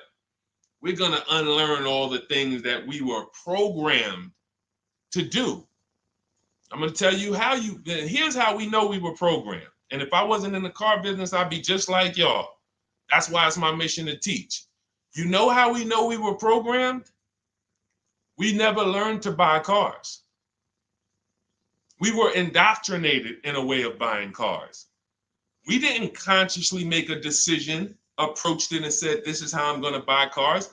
We were indoctrinated into how people buy cars, and that's what makes the dealer principals in these dealer groups, Fortune 500 companies that trade on Wall Street and make billions of dollars, because they have a predictable way that they serve the customer.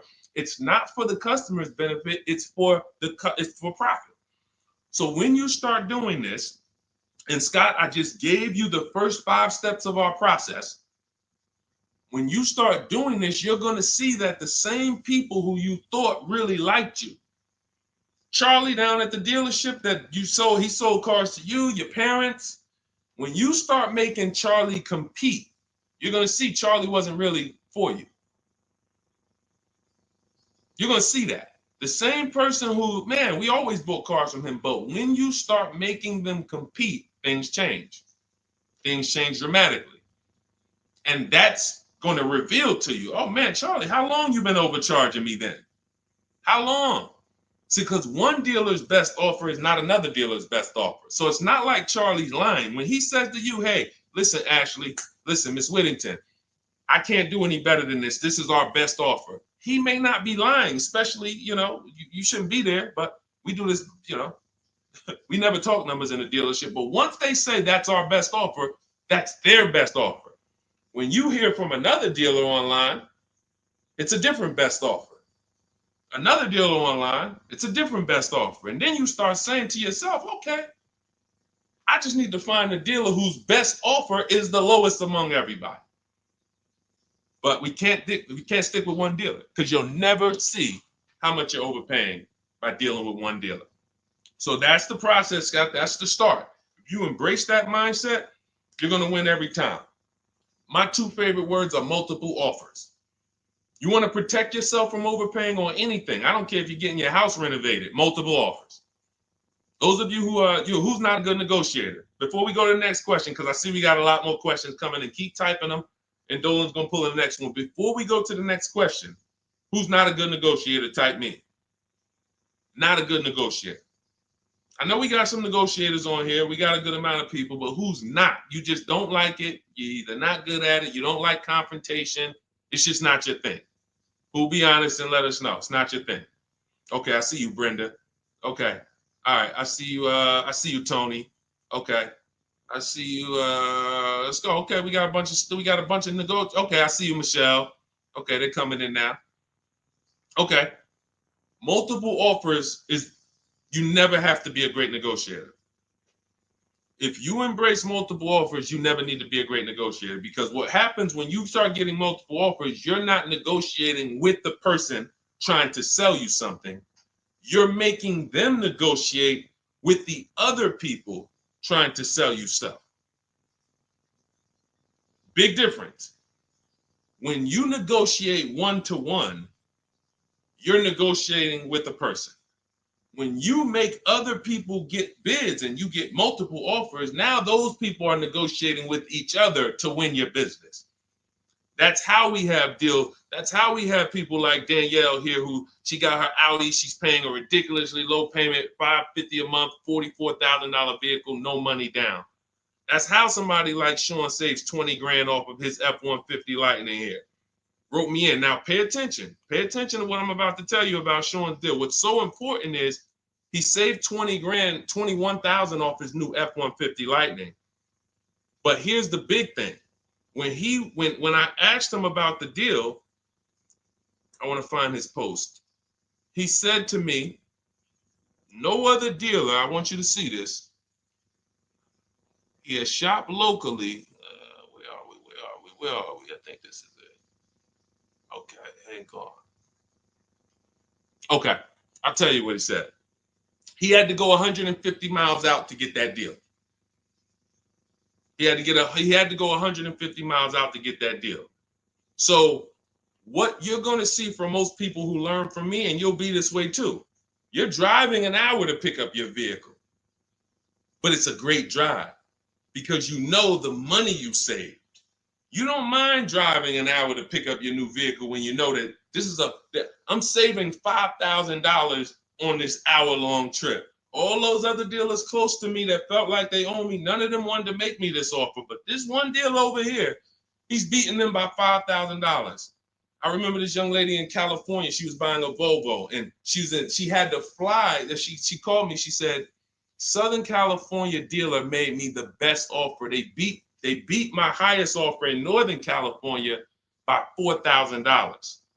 All the offers I got, the best one in Northern California, this dealer in Southern California beat it by $4,000. I said, so what you gonna do?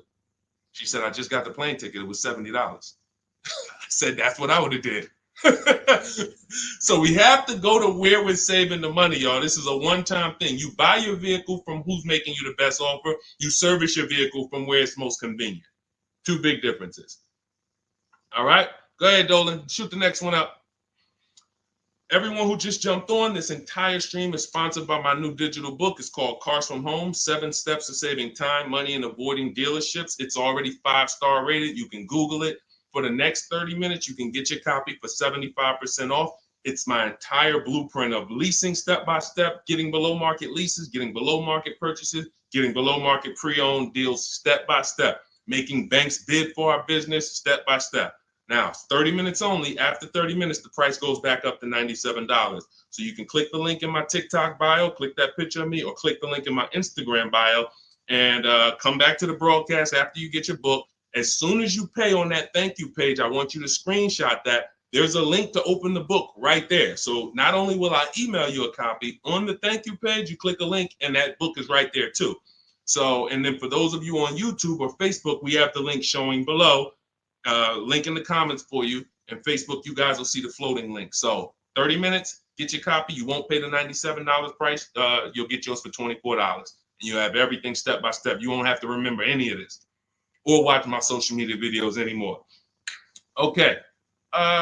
Scott says, dude, just wondering if you've heard of the Ford Flex Buy program, and if so, what are your thoughts? Well, let me do a little research on this. Hang on, because we can find out if this is going to be good for you or not. Let me tell you how easy it is when you figure this, Scott, when you grab this mindset, when you unlearn this. Hold on, they're saying they couldn't hear me on TikTok. Okay. Well, as long as you could, well, I know you guys can hear me here. We're on 2 TikTok channels right now. So let me see here. I'm pretty sure. Give me a, before we hit this question, let me make sure. Can you guys hear me on TikTok right now? Type yes. If we don't want to continue and people can't hear us. So let me know. But I see, these are the people I love right here. I love people who say, I'm going to get to it. Hopped off of TikTok, because we're on 2 TikTok channels, and now on Facebook. She said, I'm getting to this information. I don't care if I got a skim platform. I love it. Okay, so we're good. It must be just this one TikTok channel then that we're having issues with. So it's all good. Let me close this one out, and then we'll keep it moving. Okay, so this is how easy it is to find out if something's worth it or not. Does it make people compete for my business, or does it try to lock me into something? The competition is what saves us money, which is why none of these websites you're ever going to see is going to create competition. I'll tell you about the used car websites. They're not creating competition. I'll tell you that. See, I don't want to skip this, but let's check this Flex Buy program, and then if we have time, I'll explain to you why those used car marketplaces we shop on, it's not competition. They're trying to sell you on variety. But let's check the Flex Buy program, and let's see how this works. Okay. So what is Flex Buy? Flex Buy is a unique payment plan for qualified buyers. Ford Flex Buy program payments start out lower, gradually get higher after 36 months. The Ford Flex Buy program takes the rate on a 60-month traditional loan and extends that rate to 66 months. The first 36 months of the loan, the payment will be lower as compared to the 60-month payment. The last 30 months of the loan, the payment will be higher than the first 36-month payment. Although every reasonable effort has been made to ensure the accuracy of the information. Okay, hold on. Let's see. I'm going to tell you what I don't like about this already, and I need more information. If this is in any way adjusting to the market rate. I'm talking about if the bank says like think about an adjustable rate mortgage. Some people have had a fixed rate and some people have had an adjustable rate mortgage. The adjustable rate is good for the lender because the lender says, all right, here, pay this rate that we agree on today, but in 3 years, 5 years, and 7 years on an adjustable rate mortgage, let's talk about what your new rate is based on what the market rate is. If that's in any way like this is trash. Because the banks will say, all right, well, for the first part of the loan, we're going to do one interest rate. And then we'll look and say, midway through, what's the market rate? And if the market rate's lower, great, you win. If the market rate's higher, then you lose. So here's the thing. When we're getting loans, I'm getting ready to explain something to you guys called the bank bidding war. There's so much money in loans, it's ridiculous. That's why there's people who want to loan you money to buy cars. They don't even sell cars. And could y'all keep tapping the screen on TikTok and running those likes up? Can we get to 1,000 likes real quick? Every time y'all tap the screen, y'all run the likes up and y'all actually help TikTok bring more people over here that need to be here.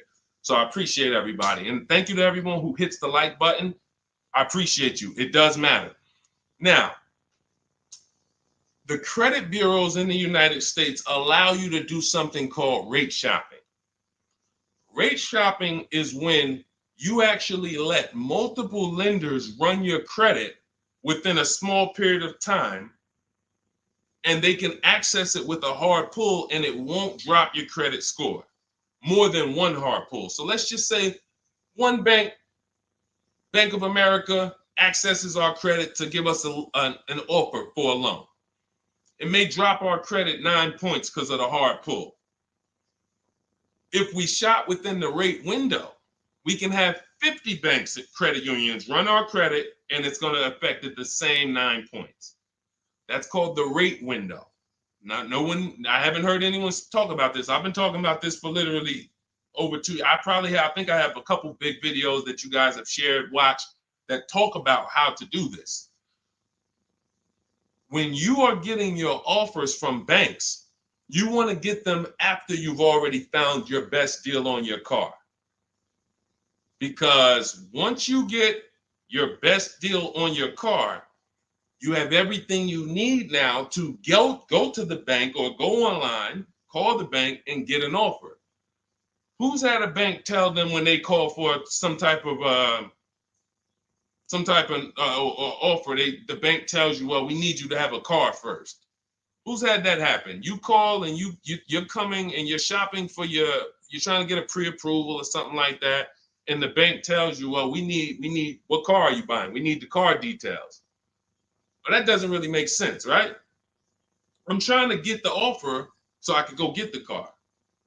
But in the case of how we do it, we find our best deal on the car, then we come home and we let multiple banks and credit unions fight it out. Fight it out. Because I guarantee if this Flex Buy program doesn't allow you to shop for your rate and compare whatever rate they're going to offer to whatever rate you're going to get, you're going to lose with that program. And all they want you to do is see that, hey, well, we're going to give you flexible payments. They're trying to hook in people who just like, hey, that sounds good. Not realizing, well, if you just got a rate that was just got an interest rate that was 2 points lower, your payment would be $40 less a month. So interest rate shopping, guys, is extremely important. That's why when you get my book, I give you what's called the Bank Bidding War Blueprint. This is for you guys that are financing. I haven't added that to my book yet because I haven't had a chance to go in and restructure it. Every time I update the book, every time I come up with a new idea or a new website comes up, I update the book. I don't charge you for that. So websites go out of business. Room went out of business earlier this year. Websites go out of business. I'm not going to charge you for each time something changes because we use an online program. But what I did was when you get your book, you get the book, Cars from Home, and then you get the Bank Bidding War Blueprint. All this is the strategies we use to make banks and credit unions bid. I need you guys making people bid for your own sake, for your confidence, for your empowerment, for your experience. You're going to feel like I'm the prize. I'm spending $50,000 here. Why the heck am I begging people to sell me a car? Who's ever felt like they're begging people? Come on, can you take off another 1,000? Come on, can you drop it by $50 a month? Come on. You're begging people. Meanwhile, this is a 5-figure transaction. So when you flip the tables like we've been doing, like all of the people, if you're on Instagram or if you're on YouTube, you can see all of these people. You can see Zafrina, you can see Jared. Look at all these deals. People posting their numbers. Teddy, Rosalie. How does Rosalie get a 65? How much is this vehicle? How much? How does Rosalie get a $60,000 vehicle at $592 a month with no money down? How does she lease that vehicle at $592 when the same daggone Infinity advertisements we see say, hey, come put $5,000 down plus tax and you can pay that price? She did it with no money down. How? Bids. Okay? Bids. All right. Scott, if the program doesn't make people bid, it's no good. I don't care if it's flex buy, X buy, friends and family. If it's not making people bid, it's trash. It's for them, not us. Okay? I think I beat that horse down. So we can go to the next question now. Go ahead, Dolan. Remember, everybody, you have 30 minutes to get your copy for 75% off. Make sure you save my support email just in case you type your email wrong. Sometimes the book doesn't end up in your inbox. Just hit support, send them an email. My team works 7 days a week. Hey, didn't get my book. They'll get you a copy. We want the book in your inbox. We want you using it immediately. All right. This is Lorraine Celine. Thank you. I followed you in your advice on shopping for a used car, and I bought a 2007 Honda Accord at a great price.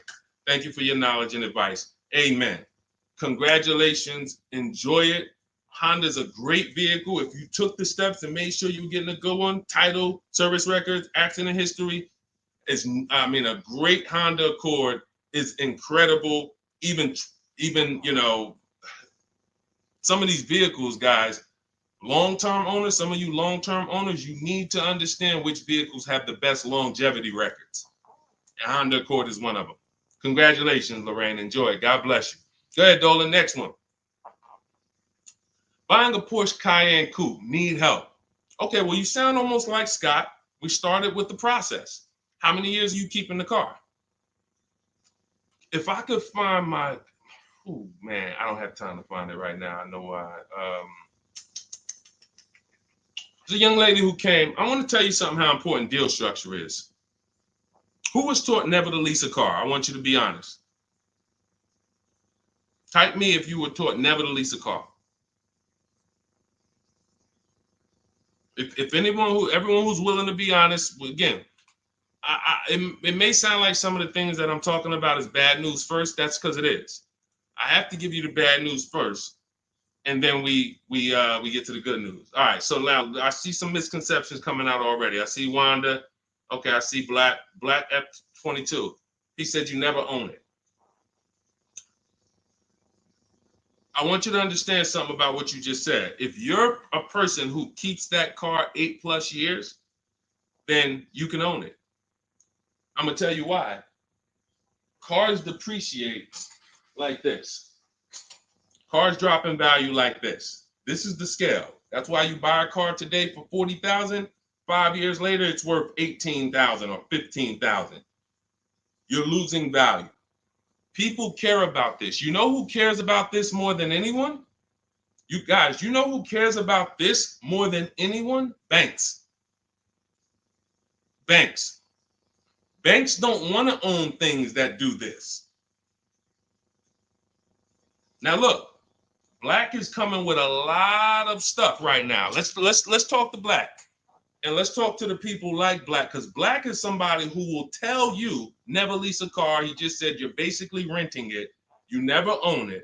Now let's get to the point. I want to show everyone on here. Thank you, Black. I'm glad you're here because we're getting ready to use this as an opportunity to prove a point. Let me take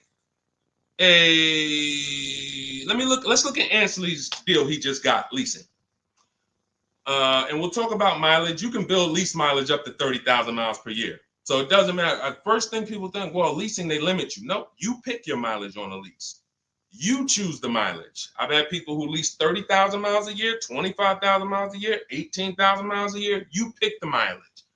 Now, whether you drive or whether you lease or buy, this is what your vehicle is doing. You're losing money day by day. So when you go and you buy a vehicle, you're losing money day by day. The reason I created the 8-year rule is for you to understand that at some point, you stop losing value day by day. You lose less value. This is what we call beating depreciation. It comes with long-term ownership. But let's look at Ansley's deal so that we can put this leasing versus buying to bed and show you how many of you have overpaid by thousands and thousands and thousands of dollars that you can't get back listening to people who tell you leasing is renting and all of these horrible financial terms. Let's go to the numbers. So Ansley gets a 2024 Infiniti truck. It's a $58,000 truck. If you're watching on Instagram or YouTube, you can see this. It's a $58,000 truck. Guys, some of you know because you've seen some stuff, every $5,000 on a loan is how much per month? Every $5,000 we borrow on a loan, 5 years, is about how much per month?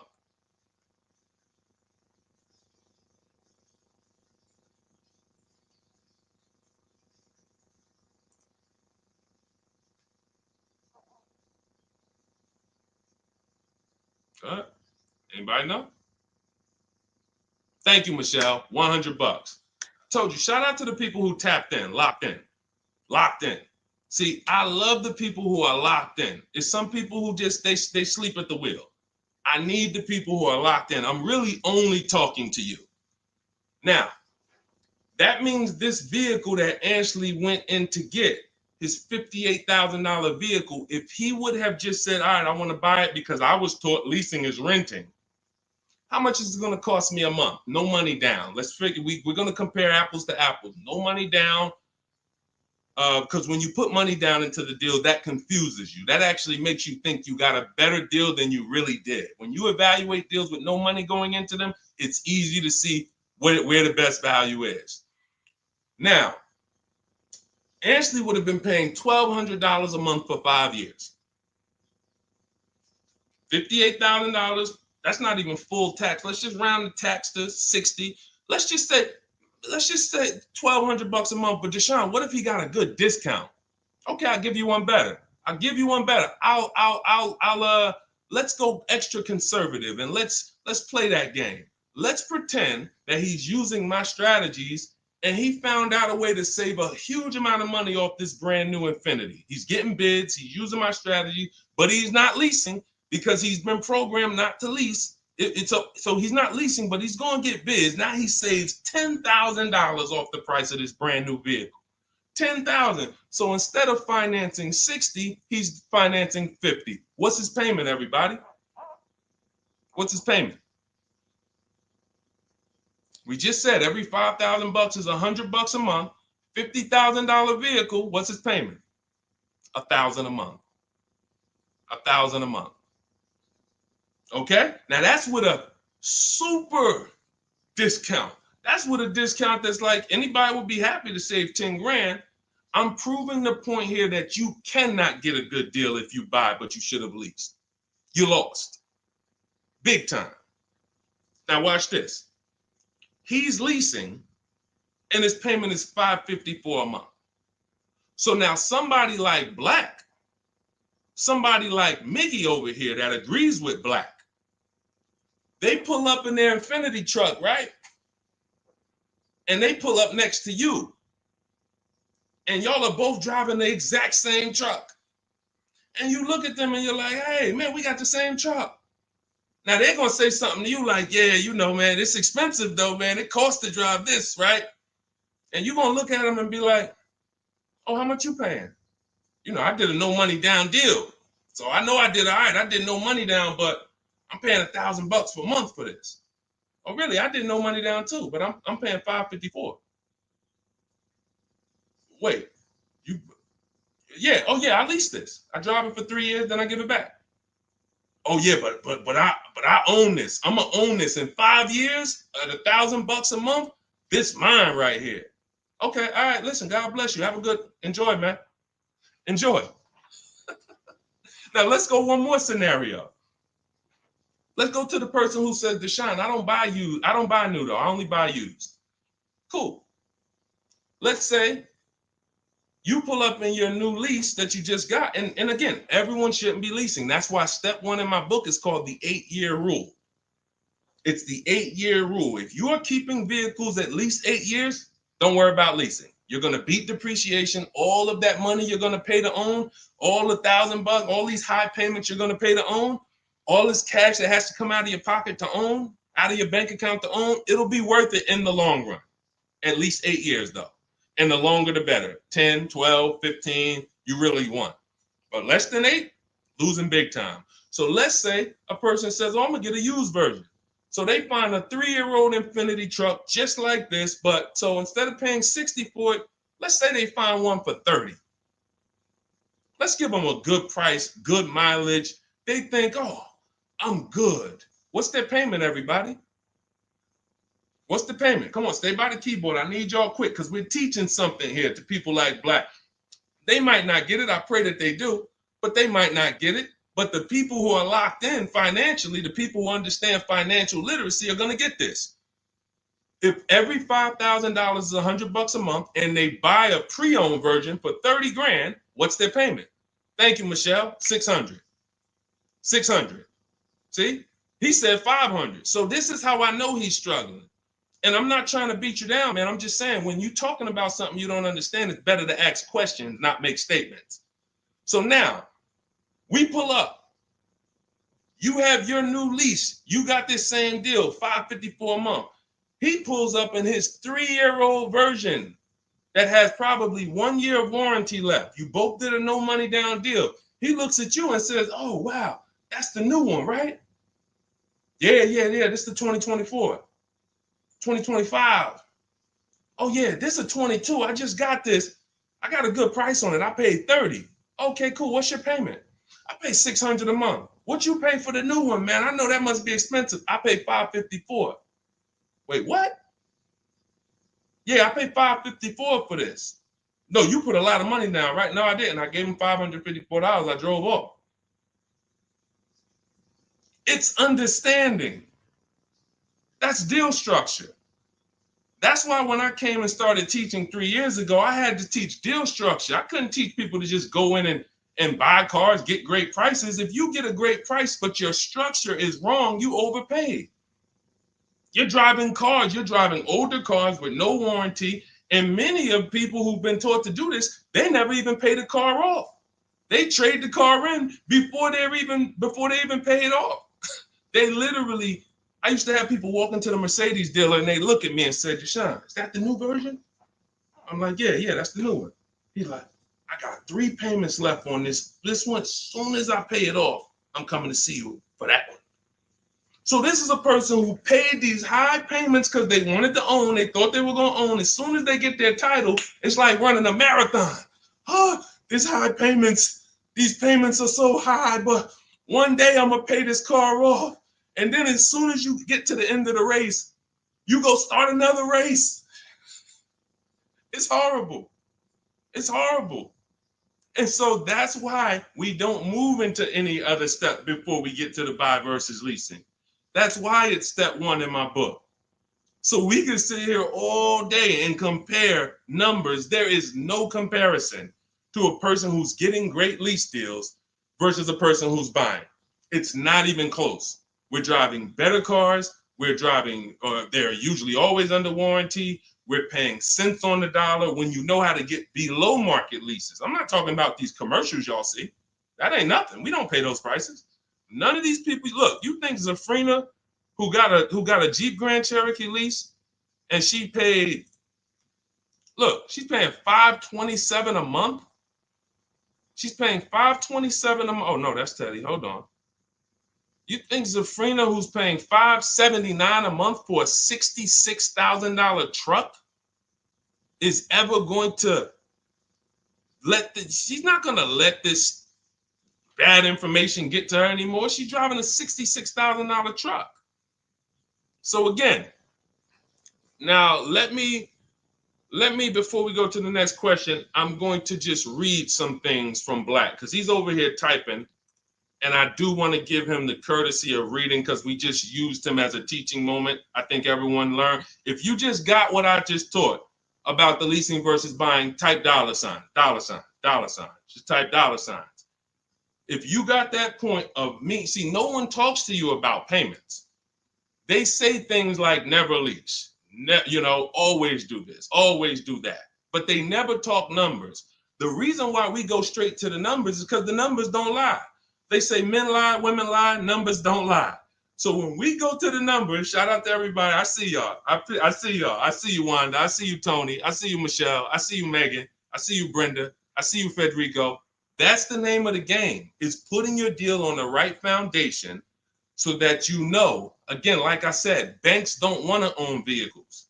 Think about that. Banks don't want vehicles that are not bringing income in. They don't want a depreciating asset on their books because today it's worth 40, tomorrow it's worth 39,800, the next day it's worth 39,700, the next day it's worth 39,600. That's what a depreciating asset is.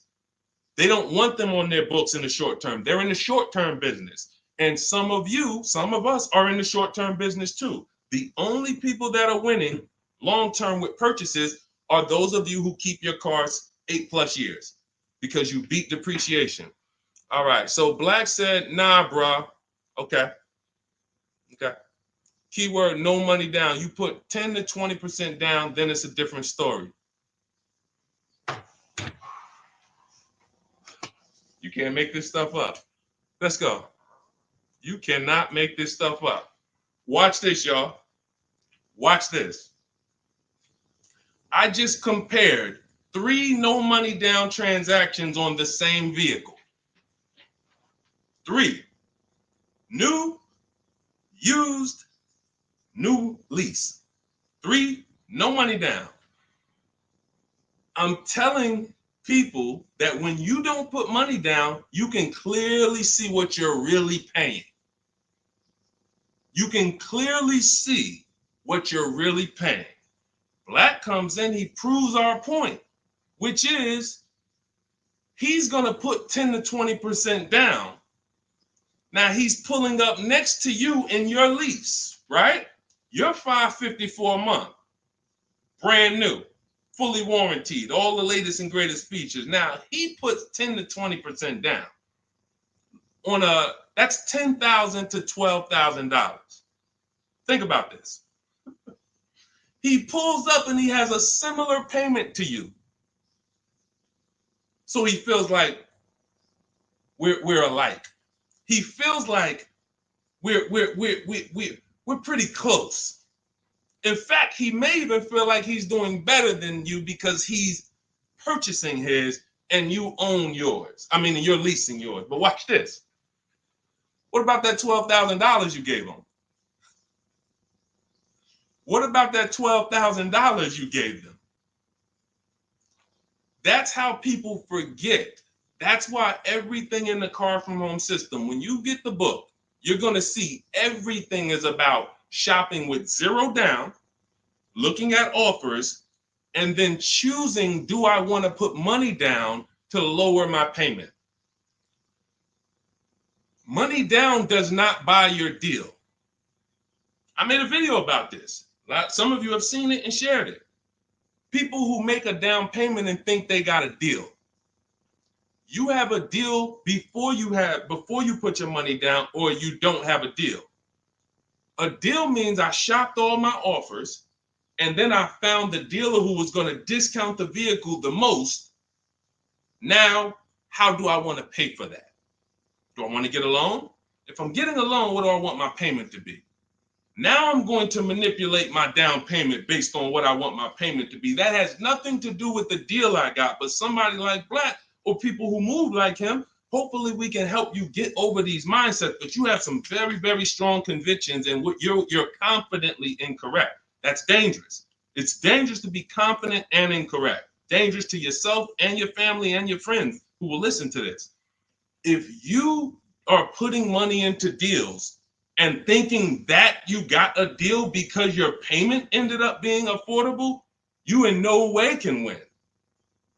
First of all, you're letting the dealer manipulate two things: the price of the car they're selling you and the interest rate that you're getting from them exclusively. If you were just separating your loan from your interest, from the purchase, you would see that that's a losing strategy. You can't compare a person who's driving a brand new vehicle paying a low payment to a person who's paying the same payment but gave the dealer $12,000 to get to that payment.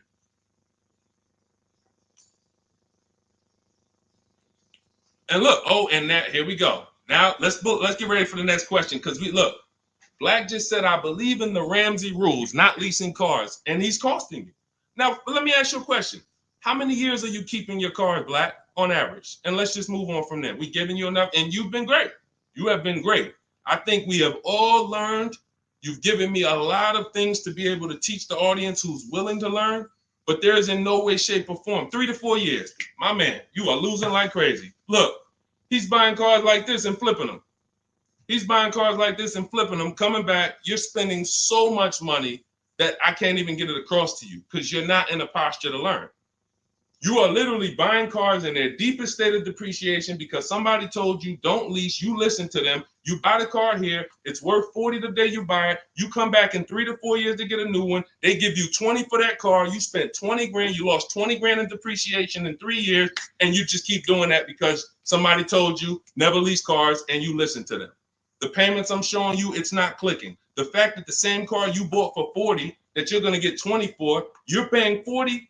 That's an $800 a month payment. You put 20% down, you finance 30 grand. Now that's a $600 a month payment. That same $40,000 car we're leasing with no money down for $500 a month. No money down. You are spending thousands. We can't help you, man. You got to be willing to unlearn it. You are so locked in, So anyway, but I think, listen, everybody who got it, you understand. That is why leasing versus buying is paramount. You cannot get it. If you are not keeping your cars 8 years, you cannot get a great deal buying. You're going to lose in depreciation. You're going to lose in resale value. When you go to replace that car and you see what it's actually worth and how much you paid over 4 years or 5 years or 7 years, when you compare that to a person who drove brand new cars for that particular same period of time, it's no comparison. And then you have cars with no warranty and all of that. Yeah. Look, Megan said, Black doesn't seem to learn. So to my question would be, could you buy an extended warranty package? Hold on. Why am I getting calls on airplane mode? Sorry, guys. I hold on. Let me put on Do Not Disturb. All right, so go ahead, Dolan. Shoot some. Let's get to Megan's question, and then let's try to go through a couple more. But that was good. That was good, Black. Thank you, because we wouldn't have been able to teach on those points without your questions. Okay, so let's do Carolina on YouTube, and then let's go to we'll hit Megan, and let's go through as many as we possibly can. Hey, I'm new here. I want to trade my 2020 Nissan, and what's the best way to do this, please? Okay, so you have a 2020 Nissan. That's a vehicle that's not 5 years old. First thing you would do, if we were talking, I wouldn't let you buy. Unless you're telling me you're going to keep the next car 8 years, you're losing, because that 2020 Nissan, first thing we want to do is decide whether we're buying or leasing the next vehicle. And as we just said, if you're not keeping the next vehicle 8 years, you should be shopping for below market leases. Then you want to now see what is the most money you can get for that Nissan. We don't depend on a dealer to tell us. You're going to go to these 6 websites. These are 6 websites. You do this in 15 minutes. You're going to find out what that vehicle is truly worth. You find out what your vehicle is worth with offers, not with anything else. Offers. So go to CarMax, Driveway. Write this down. I told you, stay locked in because we do dialogue here. It's not just me talking. Unless you got a notepad, you got to stay locked in and ready. We're going to go to CarMax. We're going to go to Driveway. We're going to go to Carvana. We're going to go to KBB Instant Cash Offer. These are all offer sites. These are people you walk in, they do an inspection, they cut you a check, you're out of there in an hour with a check. They're not trying to sell your car, they just want to buy your car. Driveway, Carvana, CarMax, KBB Instant Cash Offer, Car Gurus, and Auto Nation. 6 offers, 6 bids. That's going to tell you what your vehicle is worth, and that's going to tell you if you have equity or negative equity. Equity or negative equity. Okay? So that's the first thing you need to do. First 2 things is ask yourself, how many years are you keeping the next car? And then do your equity assessment to see, do you have positive equity that could either go in your bank account or negative equity that's going to be carried over to your next deal. So that's the first step. Okay, do that first. Now, here's the beautiful thing. When I was at the dealer, I would have people who walked in as soon as I asked them how many years they were keeping the car. If they were telling me 5, like, remember the guy I mentioned a little while ago on the stream? I said he comes into the dealership. Hey, Deshone, is that the new one? As soon as he gets his title, he comes in and trades it in. I told him, there's no point in you waiting for the title. First of all, you can replace a vehicle without the title. That's fine. But again, he was taught, hey, I got to wait for my title, and then I make a move. So he always has a payment. 5-year loan, 6-year loan, pays it off, gets a new car. He always has a payment. It's just super high. But what I would do if he was listening, if he was open to financial advice, I would tell them, you're going to cash that vehicle out. That means you're going to sell this vehicle. We're going to give you a check for that. So whatever it's worth, 15, 18 grand, it's paid off. That's going to go in your pocket. Now, what he was used to doing was, well, whatever it's worth, don't I have to put that down on the next vehicle to be able to get my payment where I want it? And this was the best news I was able to deliver. This is why, and if you talk to anybody in New Jersey who dealt with me, this is how I've been. I've been the same way. From the minute I started learning about financial literacy when it comes to cars, I was a consultant educating my clients on how to keep the most money in their pocket and drive the best cars. When he would say, well, I say, are you familiar with leasing? And I would ask, how much do you drive a year? And he would say, I think about, maybe 13, 14,000. Say, let's go look at your old vehicle. We look at your old vehicle. We see, okay, yeah, based on what's on the mileage now, you drive about 14,000 a year. Here's what we're going to do. Whatever your car is worth, you're going to put that in your bank account. Let me show you what a competitive lease would look like. I make him the offer. He's like, wait a minute.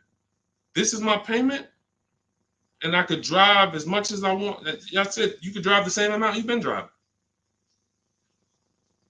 So I'm paying less than I was paying to own this thing? And you about to give me a check back for 12 grand, 15 grand? Yeah. This is what I want to do for the people who have been programmed that buying cars is how you should do it. Again, long-term owners, you should not be thinking about leasing. But here's how I know you need it in your tool belt, because your daughter may not be a long-term owner. Your spouse may not be a long-term owner. Your friend or whoever may not be a long-term owner. See, typically how you do things is how you teach other people to do things. So if you are keeping your cars 8, 9, 10, 12 years, you probably think everyone else is doing that. But your kids or your family members or your spouse, they may want to drive for 5 years and then they're like, all right, this stuff's starting to go wrong. You said the warranty is up and this got to cost $800 to fix, $400. Let's just go get a new one. Those are the people who don't have the values to keep a car long term, and you should not be buying cars for them.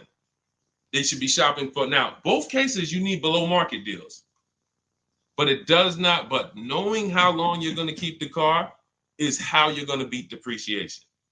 So all of this is in my digital book, guys. Everything I'm talking about on this stream is in my step-by-step book. A lot of what we talk about on these streams and in my social media videos is what not to do. My book is about what to do. It's like, do this, do this, do this, do this, steps, check it off the list. Next thing you know, you got below market deals from home. There's only 3 things we go into the dealership for: test drive, have our car appraised, and to pick up a car. We are not there to shop. We're not there to get numbers. We're not there to negotiate. We do all of this stuff from home. So for 30 minutes, if you visited the website already, you'll see the timer, 30 minutes, you can get 75% off your copy. It'll be in your inbox in literally seconds. And as soon as you pay, in my TikTok bio, in my Instagram bio, Facebook, we have a link floating for you. You guys should be able to see the link. And then Instagram, we have YouTube, we have a comment pinned for you guys. You'll have the book, but as soon as you pay, you're going to see the thank you page. It says screenshot this page. You'll see my support team email. Sometimes you type your email wrong. Contact support if the book is not in your inbox in literally 5-10 minutes. Also, as soon as you pay, you see a link that says open your book below. So there's 2 ways I'm delivering the book to you. Right there as soon as you buy, but I'm also emailing you a copy. But sometimes, we fat finger the keyboards and there's a letter off. So make sure you hold on to my support team's email and hit them up. Okay, good stuff. Get your copy. Listen, once that clock hits 0, the price is $97, which is still worth every penny. If I missed it, I go back and look. Knowing what I know, knowing what the people know, look at Tiffany. Look at Tiffany's deal. Look at Tiffany's deal. Matter of fact, let's show Vicky's deal. Look, thanks to your books and your methods, I was able to get my new lease for a 2024 Volkswagen Atlas SE Peak Edition with the tech package for $175 per month less than my first quotes. I did it all online except for picking up the car. I put no money down other than my first month's payment and DMV, which is probably $200, and saved over $6,000 on the life of that lease using your negotiating scripts. We have email scripts. This is what I want for you. I want you guys not just getting cars. Everybody's getting cars. You'll see people posting their car. Oh, I needed an upgrade. Look, get a bunch of likes. Hey, had to treat myself. You'll never see the numbers though. I want you, every time you get a car, I want you just as excited about the numbers you got as the car. And this will make sure you get there. Go ahead, Dolan. Shoot the next one up. Okay, Brandon from TikTok. I've lifted the Denali truck. I owe $6,500 on it. It has 163,000 miles. It needs $3,500 worth of front end work. Should I fix it or trade it? I'm the only owner. I would make sure you get a second opinion on how much it's going to cost to fix. Lifted Denali is going to have a low resale value. But here's the thing: the cost of replacement is always more than the cost to fix. Always more. So if you got a truck, and again, your truck, you got a loan on it. You got a loan on it, 163,000 miles. I teach something: you shouldn't have a loan past the 10th birthday on a vehicle. Now you're going into a lot of risk. There's different boundaries we need to follow. But what I would do if I was you is I would make sure I'm not spending more than $3,500 unless I'm getting multiple mechanics to give me an offer. But I would see, what does it cost? What's the lowest I can pay to get this truck running? What if you pay $3,500 and it runs again for another 3-4 years? All day long. Because to get a new vehicle, $3,500 is coming out your house in probably 6-7 months. Which would you prefer? $3,500 one time and I could drive this thing for another 3 years problem free? Or $7,000 or $10,000 a year that I'm going to pay to get a new truck? Keep the cost low when you can. All right. Listen, I'm going to jump off. Everybody, listen, we'll be back for another stream. We went deep today. I think we dug into stuff we've never dug into before. Thank you to Black for, bringing some information to us that allowed me to teach and help you guys unlearn. Everything you need is in my digital book, Cars from Home, 7 Steps to Saving Time, Money, and Avoiding Dealerships. Normally $97. It's 5-star rated. You can Google it. You can see all the reviews people wrote using it.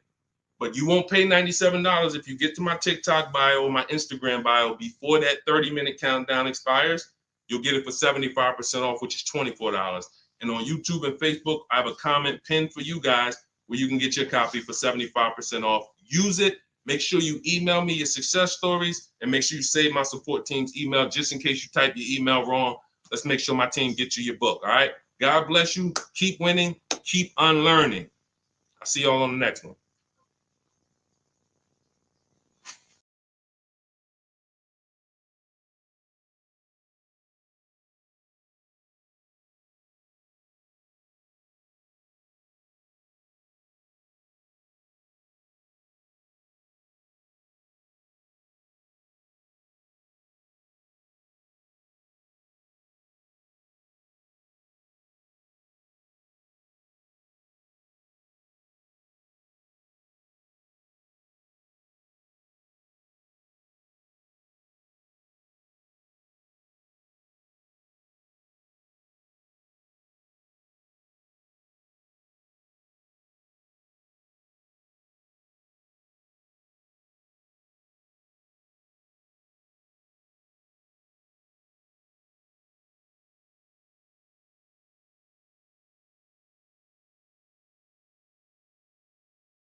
Hit go live, then we'll roll in. Jasmine from TikTok asks, what do I do when I can't afford the lease after 1 year? Great question. You want to do an equity assessment, see if you can sell it. There's two main ways to sell a lease. You could have somebody assume it. You can go to a site like Shop a Lease, and if you have a good car payment, you could list the car there and somebody could take over it, but it must be a good car payment relative to the deal. If you're paying, if you overpaid per month, then you're going to have a hard time getting someone to take over the lease. But if not, you can get rid of it there. Second is, I want you to call the leasing company, ask for your payoff, and then you're going to call, once you get your payoff, I want you to ask them if you have a third-party restriction. Those are the two questions you're going to ask your leasing company. And then once you get that number, which is your payoff, you're going to go to CarMax.com, Driveway, Carvana. This will take you 20 minutes to do. Kelly's Blue Book Instant Cash Offer, Auto Nation, Sell My Car, and Car Guru, Sell My Car. You want to get 6 offers. It's very important when you're on those sites. When they ask you, is your car owned, leased, or financed, put owned. That's going to tell you what the market value cash is for your car to get rid of it in a day. If it's greater or equal to your payoff, you can get out of it. If you have a third-party restriction, then you're going to need to take another step and you're going to sell to a local dealer. But you got to see where your equity position is first. Got to see where your equity position is first. All right, I'm going on and I'm sharing the broadcast, and then Dolan, you could queue up the next question. We're live on TikTok, Instagram, YouTube, and Facebook. So we are going to be taking questions from all platforms. The first one came from TikTok. We got a couple queued up on TikTok. So shoot the next one in, Dolan, and we'll get to it. All right, this is another one from TikTok. I have 2 payments left on my lease. What's my next step? Equity assessment. Who's returned a lease to a dealership, just dropped it off when it was done? You never assessed any equity. You didn't even know. Who didn't know that a lease could have equity that you could put in your pocket? It's not a guarantee, but many people all through the pandemic, we were showing them how to put $5,000, $10,000, $12,000 in equity in their pocket from the end of their lease. I sold my lease. End of my Jeep lease, I made $8,900. My mother made $10,200. Now that was when everything was worth 7 to 10 grand more than it's worth. That was when the market was once in a lifetime. But does not mean we will never return a lease without doing an equity assessment. If you've done it, I want you to raise your hand and say, you know what, I turned in my lease. If you ever just dropped it off, you can't do that again. You must know if you have equity, and you follow those steps that I just gave to Jasmine. I think that was Jasmine who asked the first question. That is what's called in my book, In my process, that's the equity assessment. That is what you do.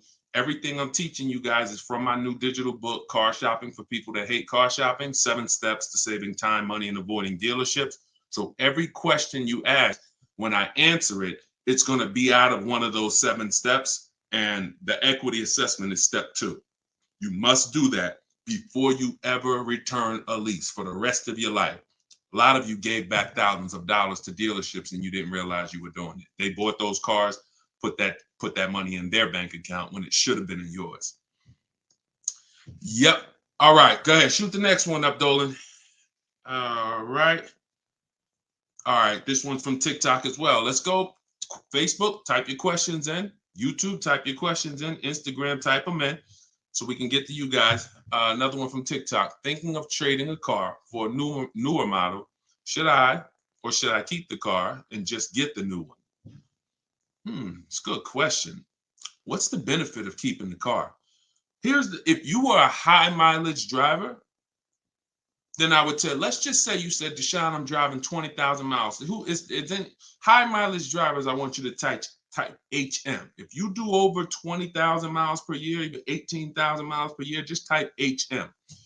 Regular driver, Jason, what's the benefit of having 2 cars? It's own insurance. You're paying for one when you get your new car. I like to drive that car that I'm paying for. I don't want to be paying for a car and then I got this other car that I'm barely using. But if you are a high mileage driver, then I would tell you keep that car and get you another car. And but how many years are you keeping the car, Jason? How many years are you keeping this next car? Because depending on your answer, it's going to change my answer to you. So this car you're thinking about getting, how many years you see yourself keeping it? Let's start there. Come on and shout out to the sharers. I see y'all running the likes up on TikTok and y'all keep tapping that screen. Just every couple minutes, throw a couple taps. It really helps the broadcast. And I appreciate everybody who's helping us get this message out. I really do. We couldn't do this without you. Let's see if maybe 5 years, then you should not be buying that car, Jason. You should be leasing. And I'm going to break this down for you really quick because some of you know the depreciation curve. And the rule of thumb is when we talk about the hidden money in your car deals, my job is not to just teach you, if you're willing to listen, how to save thousands of dollars by making dealers and banks bid on your business. That's how we make sure we get the best prices. You can't get the best price. You can't make the best deal if you buy, but you should have leased. It's impossible. Because the depreciation curve looks like this, y'all. If you buy a car today for $30,000 today, I give you a car. I'm gonna show you something. I want everybody stay close to your keyboard. I don't want you to, when I ask you a question, type as quick as you can so we can keep the dialogue going. If I gave you a $30,000 car right now, put it outside your house, you don't drive it 1 mile, you don't even touch it. We go outside a year later. Is it worth $30,000? You didn't drive it 1 mile. You said, Deshone, I don't need the car, but I'm leaving it here. It's yours. You don't drive it 1 mile. Is it worth $30,000? No. So that's your first intro into depreciation, the unseen expense. Let's go a little deeper. If you put 10,000 miles on it, it's worth less, right? If you put no money in it, if you put no mileage on it, it's already lost thousands. If you put 10,000 miles on it, it's worth less, right? High mileage driver, let's say you put 20,000, it's worth less, right? Now what you're seeing is the expense you've been taught not to see, which is depreciation. It has nothing to do with car payments. It has everything to do with that. We've heard people say, oh, cars are depreciating asset, cars are depreciating. What does that actually mean? I'm showing you what that means. I'm showing you what that means. When you're buying something that goes down in value, you have to look at when it's going down, when is it losing its most value, and your goal should be to avoid replacing it while it's losing the most value. How many of you have a car outside right now, outside your house? You've had it for at least 8 or 9 years. Type the number of years you've had it. If it's more than 8, don't type 3, don't type 5. For those of you who have a vehicle outside right now and it's been in your home, in your household for at least 8 years, I want you to type the number of years.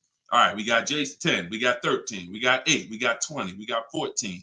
Okay, so we got 10. This is the leasing versus buying question, and there's nothing more important than this to the foundation of your deal. Because if you choose wrong, you cannot get a great deal. And if you're new to this, then lock in for the next 5 minutes, and you're going to understand why. The people, those of you who said, Deshone, wow, Jazzy's 20 years. The vehicle, the value of your vehicle right now, isn't it going to be about the same a year from now? Everybody who just typed, look at the, and I want y'all to pay attention. If those of you who are like, Deshone, I never keep a car, you might be saying, looking at these numbers and saying, Deshone, I would never keep a car that long. It's not for me. It's not in the cards for me. It's not my style, not my habit, not interested. Perfect. Pay attention. 12, 20. So all of these people, your car will be worth next year about what it's worth right now. What does that mean? That means you have avoided the depreciation. You've won.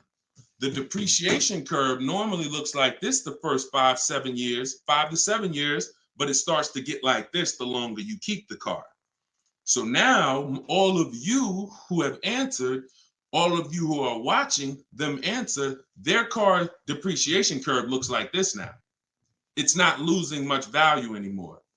If you don't get to that level, there was no point in you buying the car because you're replacing it here. There's only 2 ways to go from to avoid this type of depreciation. Car was worth 30, now it's worth 10, 7 years later. It's only 2 ways to avoid that type of hit. One, you're going to keep it long term. If that's not you, you should be shopping for aggressive leases. Not these leases you see in the car, in the commercials, come pay $4,000 down and all of that. These are not deals. Aggressive leases are below market prices and they're pennies on the dollar compared to what you've been paying. You cannot win buying cars and switching them like this. That's why you always have negative equity. That's why you're always never happy with what you're getting for your car. You buy your car, you come back, look 3 years later, you see what it's worth. It's always disappointing because you're trying to literally get cash back out of something that is not designed to give you any value in the short term. Leasing or long-term ownership. That's why the first thing that I teach, it's called the most important question, is how many years you keep in the car. If it's not 8, then you should be leasing. It's not even a question. We'll go deeper on that throughout the show. Anyone who wants to know more about that, you keep asking, because once I open up that Pandora's box, it's like your mind is like, oh, but everything I heard about leasing, I heard it was bad. I heard you can't drive that much. I heard that yada, yada. They bill you for all of this stuff. All of those things, I'm going to help you unlearn because unfortunately, the people who taught you that were confidently incorrect, which is dangerous. Confidently incorrect is you're dangerous to yourself and others. So, all right, so that's the key. If that's the key, Jason, don't think about buying if you're not keeping 8 years. You're going to overspend. And we'll talk more about that throughout the broadcast. Feel free to ask follow-up questions. Go ahead, shoot the next one, and I'll go as deep on that subject as we need to for you to understand it. It'll give you some lease comparisons. You'll see what great leases look like, and you'll see how there are pennies on the dollar when you know how to get great lease deals. And that's the way you avoid the depreciation. Only 2 ways. Great lease deals, long-term ownership, 8, 10, 15 years. That's it. 2, 3, 4, 5 years, you can't avoid the depreciation buying. You just can't. You're going to lose thousands every time. Go ahead, shoot the next one up, Dolan.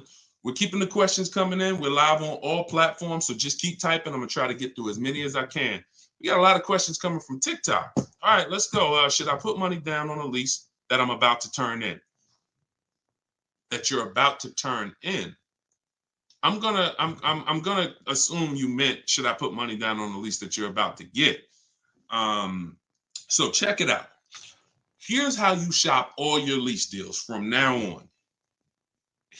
there's one thing that I never want you to say again. It's really two things, but in this subject, the other thing is trade. This is down payment. I want you to eliminate the words down payment from your vocabulary because it's been used as an opportunity to get more money out of you. Who's ever went in, thought you were making a car deal, you thought you were going to put maybe $1,500 down, and then somewhere down the lines, these hidden things come like, oh, well, you got the taxes and fees, and then you end up putting more down than you thought you were going to. Has anybody, that ever happened to anybody? Hit the raise your hand emoji or just type me if you've experienced that. You thought you were going to be putting this down. You might have gotten to the finance office to sign the paperwork, and now you got to come up with another 500 or 1,000 or the taxes or the fees or whatever it is, right? So I spent 14 years in the car business. For those of you who don't know me, I've seen the way we call them the 80%. 80% of people shouldn't be in the car business. They're overpriced. They'll sell their grandmother the highest price car. It doesn't matter. They have no integrity, very little morals. We don't buy from them. What you need is to learn to avoid them, and you also need to learn to find the 20% who beats them all the time. So when you shop your car leases, you are always going to shop. You're no longer going to say down payment. You're going to say this: total out of pocket. Total out of pocket. See, total out of pocket means that's what I'm giving you and no more than that. You'll see the difference. Down payment can be, that's my down payment, but what about my taxes and what about, so that gets convoluted. When you start using, hey, I'm only doing this total out of pocket, it's hard for them to switch it up, especially when you're adamantly aware of what that means. This is all the money that I'm putting out of my pocket. You could also say do it signing, but total out of pocket is probably more of a universal term. You shop your leases with 12,000 miles. Now, who was taught they limit you on the lease miles? Who was taught they only give you 10,000 miles? Because this question from TikTok, the person's asking, should I put money down on a lease? So I want to tell you how you always want to shop your car deals with no money down. That's what's confusing you. What's confusing you is when they mix the down payment and start throwing monthly payments, you are now not aware of what you're truly paying for the car, what you're truly getting. And so this is why you use what I'm telling you, you shop my way. You're never going to shop with down payments. That doesn't mean we don't put down payments down, but we do not get offers and we're not out there shopping with down payment money. Okay?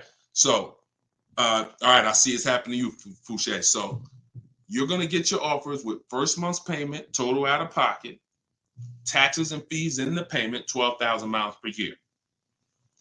Once you do that, I teach in my book, I have a new digital book. It's called Car Shopping for People That Hate Car Shopping, 7 Steps to Saving Time, Money, and Avoiding Dealerships. I teach a strategy called the 25 to 5. We're going to connect with 25 dealers. We're going to get 5 offers. We do not make a decision without at least 5 offers. Because once you see, thanks to everybody who's supporting the broadcast with the gifts, I appreciate that. Once you see how different the offers are, you're going to realize you're going to see how much money is in multiple offers. You must get 5 offers because 80% are overpriced. Don't try to change these people. Don't question, oh, listen, why are dealers like this? Why are the 80% overpriced? Listen, Jim Rohn used to say, don't sign up for that battle. Why does the sun come up in the east, and, in the east and set in the west? Like, don't sign up for that. Some questions are not worth asking because they mean nothing. Just know that's what it is. 80% are going to be overpriced. This is why you are not going to get your best deal walking into a dealer anymore. You're going to sit at home. You're going to decide what you want. We call that shopping, not buying. This is step 4 of my process. We have 7 steps. Step 4 is shopping. And then once you decide what you want, you're getting it from home. 90 to 100% of your new car transaction and your leases should be done from home. That's where your power is. That's where you have the power of leverage. That's where you have the power to make multiple people compete for your business, which saves you thousands of dollars. I'm going to give you tons of examples. This works every time. How do we know? It's the way we buy everything else. Everything we buy in life, we go into the grocery store, we need spaghetti sauce. You need laundry detergent. It's a bid. You may not be aware, but I'm going to make you aware. Everyone is bidding for your business. Hey, look over here, Prego. Hey, this brand, Classico. Hey, we're on sale this week. Hey, we have the best. Y'all see what I'm talking about? Everything that we buy, especially expensive items, but even low price items, companies are competing, except in car dealers. They've trained you. They've trained me. If I wasn't in the business for years, I wouldn't know, to focus on one place and think we all have the same pricing. They made you think Nissan, we're a Nissan dealer, we're all the same price. So you might as well not even go anywhere else because we're all the same price. No, we're not. No, they're not. So when you start shopping multiple offers, you can do it by phone. I like to use email. I like to do everything copy and paste by email. But when you start getting multiple offers, you're going to truly see where all the hidden money has been, and you'll see how many of these dealers are overpriced, which is going to just make you say, from now on, I'm definitely shopping online. So but you need to do it correctly. There's some information you must give a dealer in order to get quotes online. And most of you don't know that. That's why you're having problems getting quotes, because you're not giving the dealer what they need to get quotes. So we'll go deeper on this throughout the show. But this is what we're talking about, y'all. This is all in my book. In my book, you have the 7 steps laid out. You could cue the next question up, Dolan. And for our launch, you can get it for 75% off. The book's normally $97, but for our welcome offer, our launch, I said, you know what? We're going to do 75% off for 30 minutes. So when you go to my TikTok bio, you click that link. There's a button that says, get my new book, 75% off. You get yours. You won't pay the normal $97, but it's only for 30 minutes. Once that timer goes down, you go back up to 97. Same thing on Instagram. It's in my Instagram bio. And then we're going to put the link here for you guys here on Facebook and YouTube. All right, go ahead. This one's from Instagram. If I'm keeping a car under 8 years, I like y'all using this 8-year rule language. I like that. I like what I'm seeing, y'all. Y'all really this is really absorbing. If I'm keeping a car under 8 years and will definitely go over the miles, how do I lease cost effectively? You choose the right miles. You never. I was at Hyundai. And I experienced most of what I'm teaching, I learned through being in the dealerships and just watching, paying attention, asking questions, seeing bad situations, and then asking questions to make sure I could help people avoid them. I was at Hyundai. I was a manager for 6 weeks there. And this guy came in and he was returning a high mileage Hyundai lease. It was the first one that I had really saw that I could remember. He brought it back. It had 70-something thousand miles on it. And I was just like fascinated. I said, you lease this? He said, yeah. All I do is lease. He said, man, I'm in sales. I used to buy these cars. You know, I was putting so much money in the cars, all this negative equity. And it was just like, I hated it. He said, once I got exposed to the high mileage lease, I never looked back. I drive this thing 20-something thousand miles a year, 3 years, I drop it off, I get another one. And so I said, okay. Because I had also experienced high mileage people coming back with lots of miles, but a lot of negative equity with it. Hey, Deshone, I'm looking to change this thing. How many miles you got on it? I got, 180. It's all highway. And then you look at what you owe, high mileage drivers. And I'm like, God, man, it's going to be hard because you got all this negative equity. So once he exposed me to that, I looked at his payment and I said, man, he's only paying a couple dollars more, $150, $200 more per month to have all the mileage. That $150, $200 a month is a lot less than the depreciation hit that he's taking. Again, going back to the unseen expense. We already said, we park a car outside your driveway tonight, it's 30 grand. Next, I asked everybody on here, is it worth 30,000 tomorrow, a year from now? If you don't drive it, everyone unanimously said, no, it's not. So even without mileage, it goes down. When you do regular mileage, it goes down more. Somebody doing 25,000, this is how you're destroying the value of your car. But at the same time, the loan is still staying high. So once I saw that you could avoid that with a high mileage lease, that became part of one of the strategies that I teach for high mileage drivers. This is only if you're short term. Pay attention to what Maddie's question said. If I'm not keeping it 8 years. If he was, there's plenty of cars that you can keep 8 years and just put a ton of miles on it. You're not worried about trading them or selling them because we don't trade. You're just going to get the maximum value out of it. In his case, he knows he's not keeping it 8 years. How are we avoiding the short-term depreciation? You do that with a high mileage lease. Second strategy, Matt, this is also in my book. I have 2 strategies for short-term high mileage drivers. That's one way. Shop for your lease, 12,000 miles a year, identify the best bid, and then once you identify the best bid out of 5, you have them adjusted to a high mileage lease. Second is you buy your car, or if you have a car now, you keep that car, pay that car off, and now you're going to go lease your nice car, and that's going to be your second car. I call that 2 cars, 1 payment in my book. That's what it's called. And now you have, because some people say, Deshone, you know what? I want a nice car. I drive a lot for work, but man, I want to get me something nice, but I don't want to just be destroying it. And this strategy becomes perfect for them. This guy who's doing the high mileage lease with Hyundai, that's not a nice car. Especially once it gets up to 60, 70,000, it's not so some people are like, you know what? I want a nice car. I'll have my mileage car. I'll do, half the mileage on that. And then I'll go and lease me something and I'll do half the mileage on that.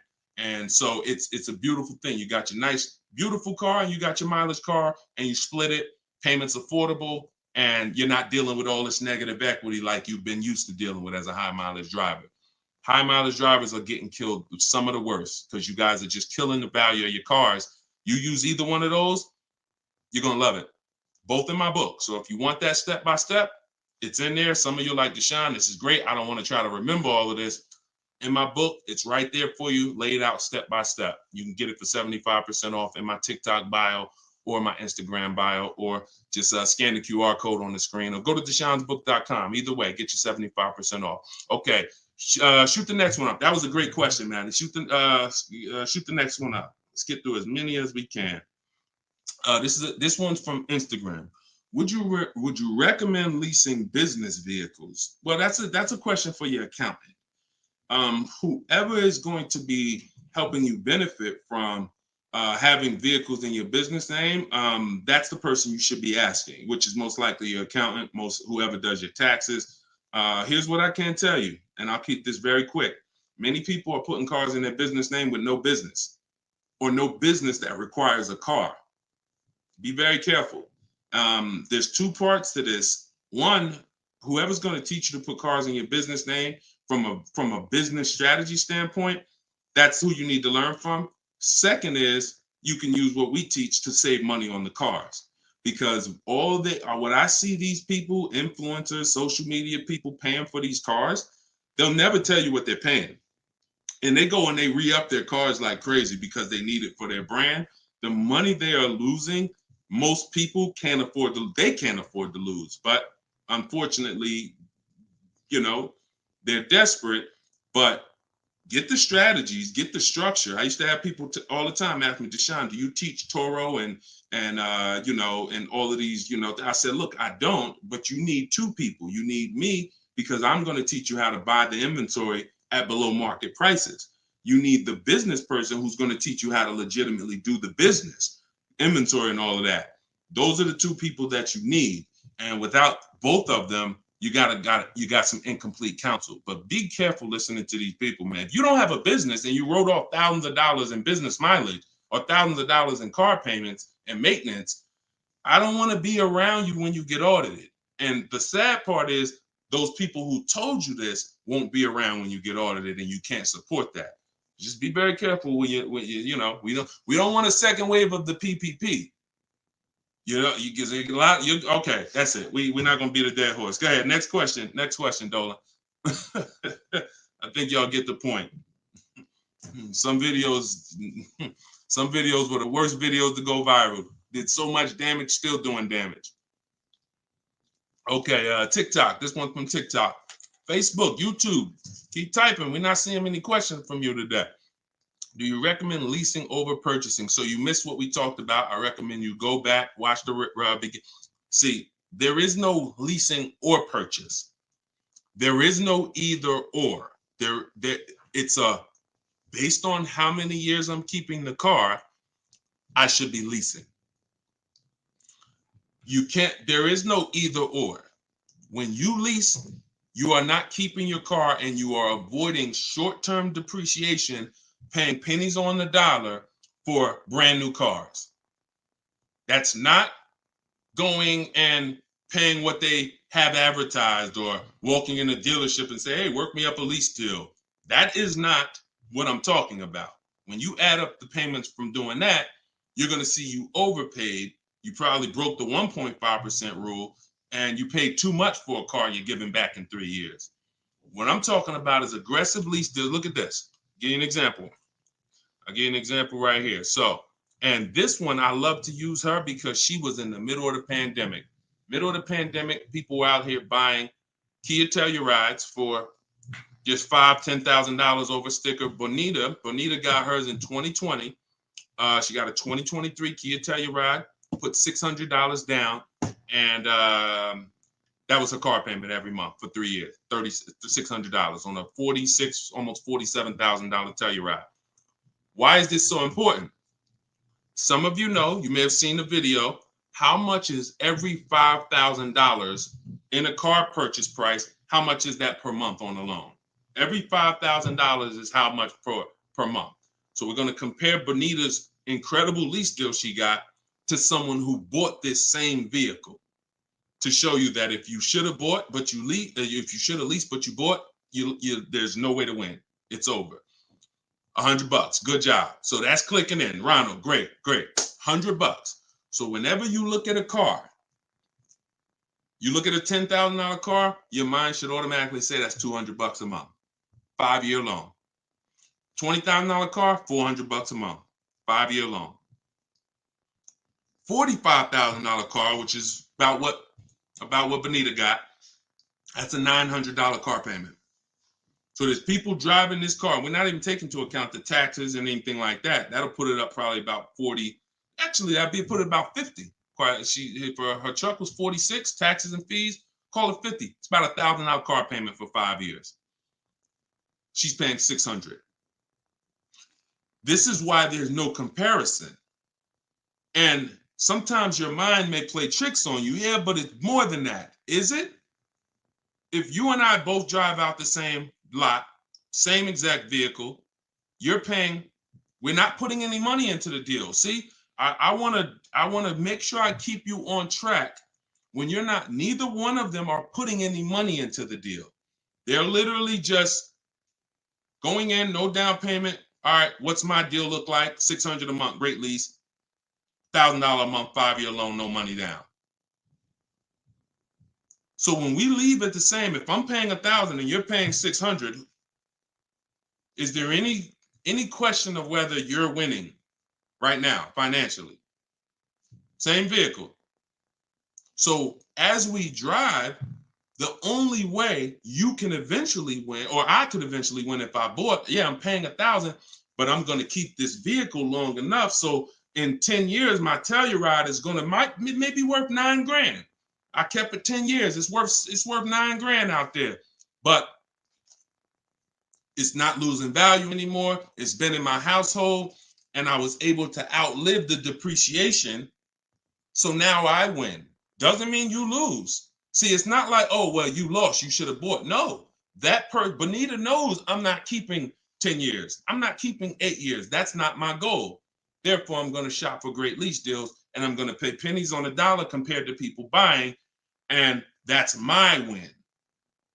So there is no should I buy or should I lease? Do you recommend leasing over purchasing? I recommend leasing when you should be leasing, which means you're not keeping your car 8 years. I recommend buying when you should be buying, meaning you're keeping your cars 8 years. You're going to outlive depreciation, pay it off, and have a car that is not losing value in your driveway in 8, 9, 10 years. That's when both people win. And if you're stuck in the middle, then what I recommend is you get out of stuck in the middle because you're losing tons of money. Get out of being stuck. Buying leases out, buying loans, straighten them in. Get to one, choose a side. I put 2 good sides in front of you. Choose a side. All right? Good question, though. Go ahead, Dolan, cue the next one up. This was good, man. Wait, let me make sure. I'm trying to make sure I'm sharing all of this. Shout out to the sharers. Everybody getting value out of this? Type $ if you're getting value out of the show. This is what we do. All right, go ahead, shoot it up. All right, a lot of questions from TikTok today. YouTube, y'all, come on, type the question. All right, good to see you, Melody. I see. All right, when is it a good time to buy a car? Sashi, there's no good time. There's no bad time. Dealers have to make deals. See, I want you to not believe the marketing. What I want you to also do is I want you to pay attention when we do these shows. Pay attention to I don't want you shopping in an emergency situation unless it's an emergency. What does that mean? If your car was totaled, stolen, then it's an emergency. You got a couple days, no problem. You can use what's in my book. You can get bids. As long as you get multiple offers, you won't overpay. If you have your back against the wall, that's going to happen every now and then. Multiple offers is the key. If anybody had to go buy a TV right now, I said, look, you got 48 hours, you got to get a 100-inch TV, and you got to get a great deal on it. Is anybody worried about overpaying for the TV? Anybody on here? In 2024, is anybody worried? Dad, man, I only got, back in the days, it might have been like, oh, shoot, 48 hours. That might not be long enough. But you know where to go. Amazon.com, BestBuy.com, Walmart. I'm going to find the best deal on a TV. What I'm telling you is that's the same way you approach car buying. The more you do it the way you shop for everything else, the more you're going to see, oh, this is a lot easier. I'm in a lot more control. I eliminate buyer's remorse. So so even if your back is against the wall, if you're shopping, buying, you still should be getting multiple offers to make sure you're getting the lowest in the market. I'd say at least 5 because 80% are overpriced. Now, if you have time, then what you should be is in the market early. I teach something called 2 dates. The as soon as date, no later than date. As soon as date means soon as you can make a deal. Don't look at offers until you can make a deal. Don't entertain it's a waste of time. You might say, Deshone, I'm waiting to get this promotion at work in May. Then I'm a car shop. Should I look at deals now? Makes no sense. You can watch the market, but it makes no sense to entertain offers because you're not in a position. So as soon as you could accept an offer. Now that might be today. Then no later than date. That's the deadline. The gap in between that is your leverage. What does that mean? The ability to say no. See, you're about to start shopping in a way where you can say no, and the people that are walking into dealerships usually have put themselves in a position where they can't say no. So they're walking in saying things like, I need a car right now. My lease is up. If your lease is up, call, get a free extension. You shouldn't be shopping with your back against the wall. They're walking in saying things like, man, nobody has cars. That's because one dealer they walked in didn't have cars. Maybe they went to a second one, didn't have the color they want, and they're like, man, nobody has cars. They're broadcasting that energy, which is actually that's going to cost you. When car salesmen take it from me, I was in there every day of my life for 14 years. Not every day, we had days off, but when you say things, we're trained to hear them. No one has cars. That means the price just went up. If I have a car, you're going to pay more for it. This is what the 80%, this is how the 80% think. It's a mind game. So you don't want to be there. You want to be at home. And when you have the ability to say no, now here's what you do. You reach out to dealers for your offers and you're telling them, hey, I can make a deal right now. This is what I'm looking for. But I don't need a car until July 3rd. See, that's power. That means, hey, if I got a car coming next month, I can talk to this person about it. Most times a person walks in, they need a car this week, next week. That means whatever's on the ground, that's all we can talk to you about. But when a person has been proactive in shopping, which is what I want you to do, which is what I'm going to teach you to do, it's all in my book, and it's everything you'll hear me talk about, is when you have the luxury of time, it benefits us. We make our contacts. A dealer might say, look, I don't have a car right now, but I got one coming in 6 weeks. Is that good for you? Yeah, give me an offer. Absolutely. Now, we don't talk. So I'm telling you, you could do it your way, which is call. I always say, ask for sales managers if you're trying to get offers online. If you're trying to get offers from home, we need at least 5. If you're going to do it my way, if you're going to get deals like Danielle and like the people you see me broadcasting the show, you get it at least 5. Sometimes we get 10. I think somebody we showed the other day had 10 offers. So the point is, if you have the luxury of time, you want to use it. Don't be sitting here saying, man, I really can make a deal now or 3 months, but no one knows that. And then you wait until you only need to make a deal in a month. Now you start contacting dealers. You've given away some of your leverage. And if you're shopping for a used car, you can watch the market. When you start looking and you can see, man, I've been watching these cars for 45 days. I see the prices. When I first came, the low side of the market was like 26. Now I see that low side is about 24, 25. So these are things you can't do when you're shopping when you need a car. So there's no good time to buy a car because dealers want to make deals throughout the month. But there is a bad time if you've used up all your leverage. And if you've used up all your time, then you must do multiple offers or you're going to get killed.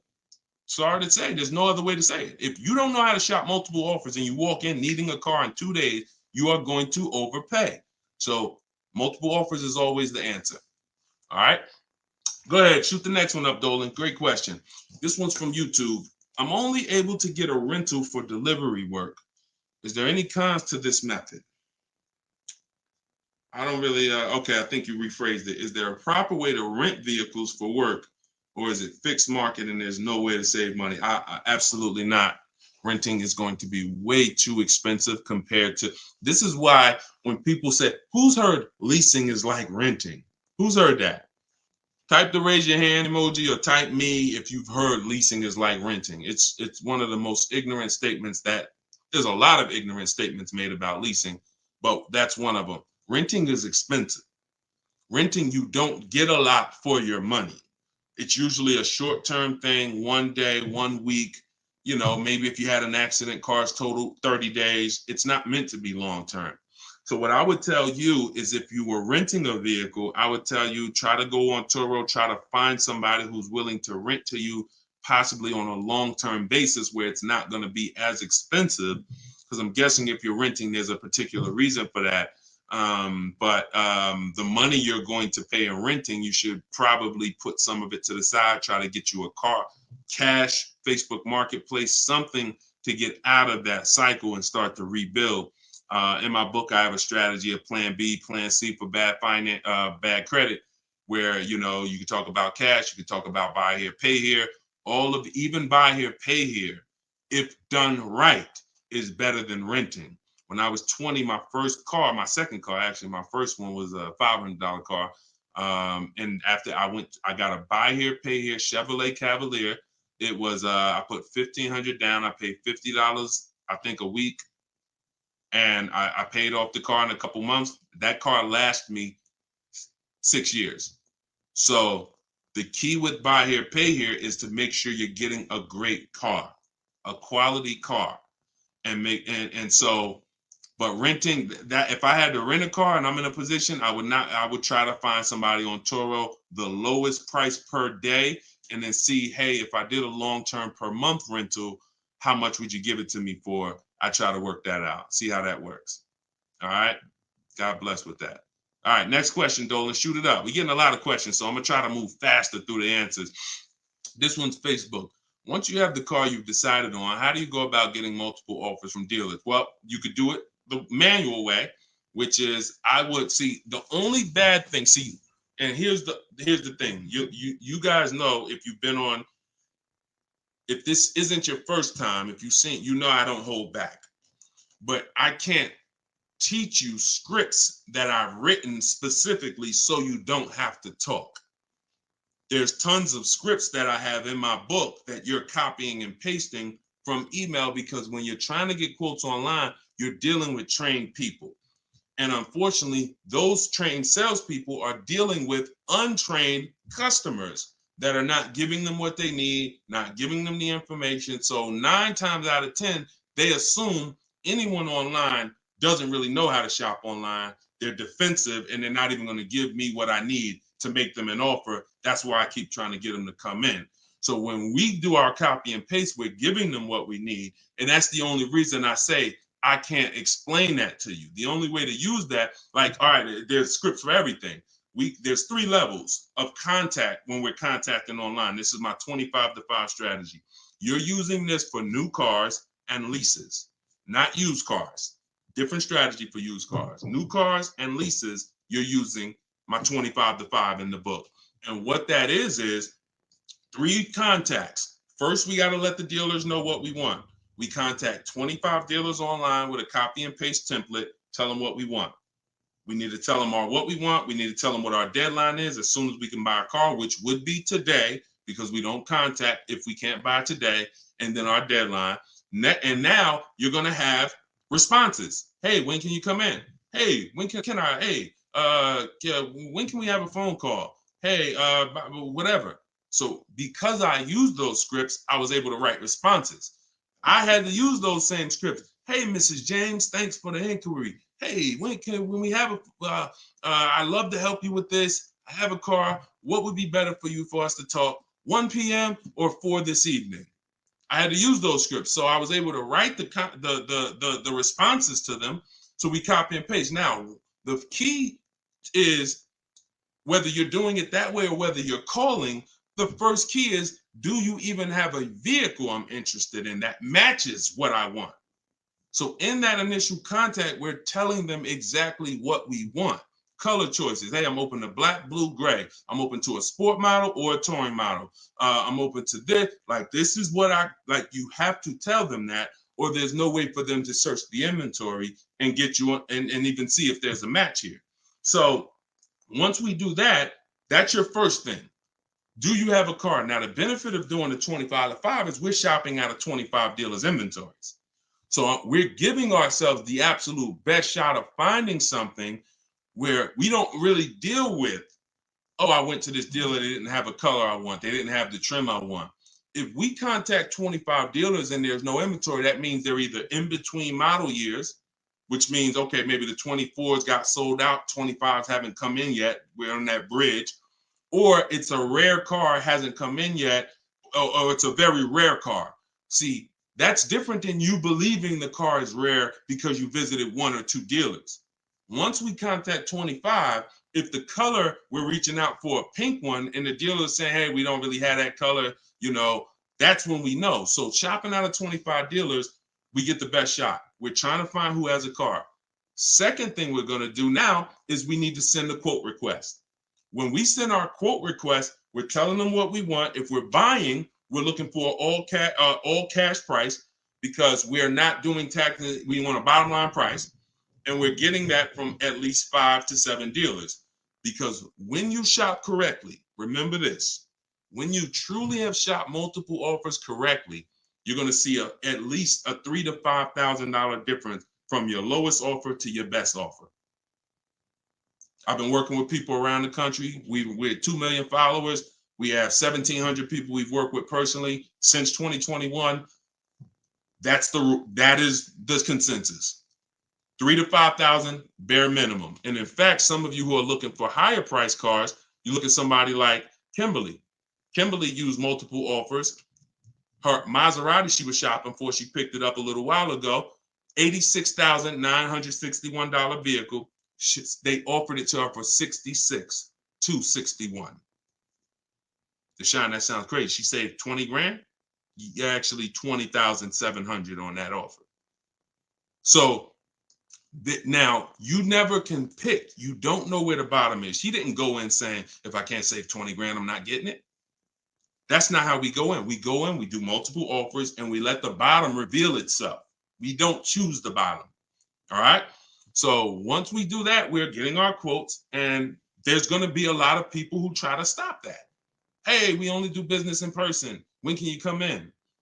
So you need scripts to respond to all that if you're going to do it fast and shop like we shop, 60 minutes, 90 minutes. But if you're going to do it manually, then you can call sales. You can ask for sales managers and try to get them that way. But do not make a decision before you see at least 5 offers. 5 to 7 offers. Nobody who's listening to me will ever buy a car without seeing 5 to 7 offers, new cars and leases. Never. Too much money at stake. All right. So that's how we do it, Damon. That's the intro. And that's the only reason why I can't go deep on my 25 to 5, because it's totally internet based. We do it 60 minutes. So everyone who's like, Deshone, I want to use that. It's in my new digital book, Car Shopping for People That Hate Car Shopping. You can download it in my TikTok bio. You get it for 75% off as part of our launch. And it'll be in your inbox in 5 minutes. Same thing with Instagram. Go to my Instagram bio. You got 30 minutes before it goes back up to $97. Get your 75% off. And I'll post a link. Cue the next question up, Dolan. I'll post a link again for you guys here on YouTube and Facebook. Here's the emergency link. All right. This one's from Facebook. We got another question from Facebook. Hey, I'm in the USA, originally from Canada, and no credit in the USA as yet. Should I buy a used car with cash or a new one? What I'm afraid they'll give me a high rate. What do you think best option? Hey, if you got the ability to buy a used car cash, that's what I do.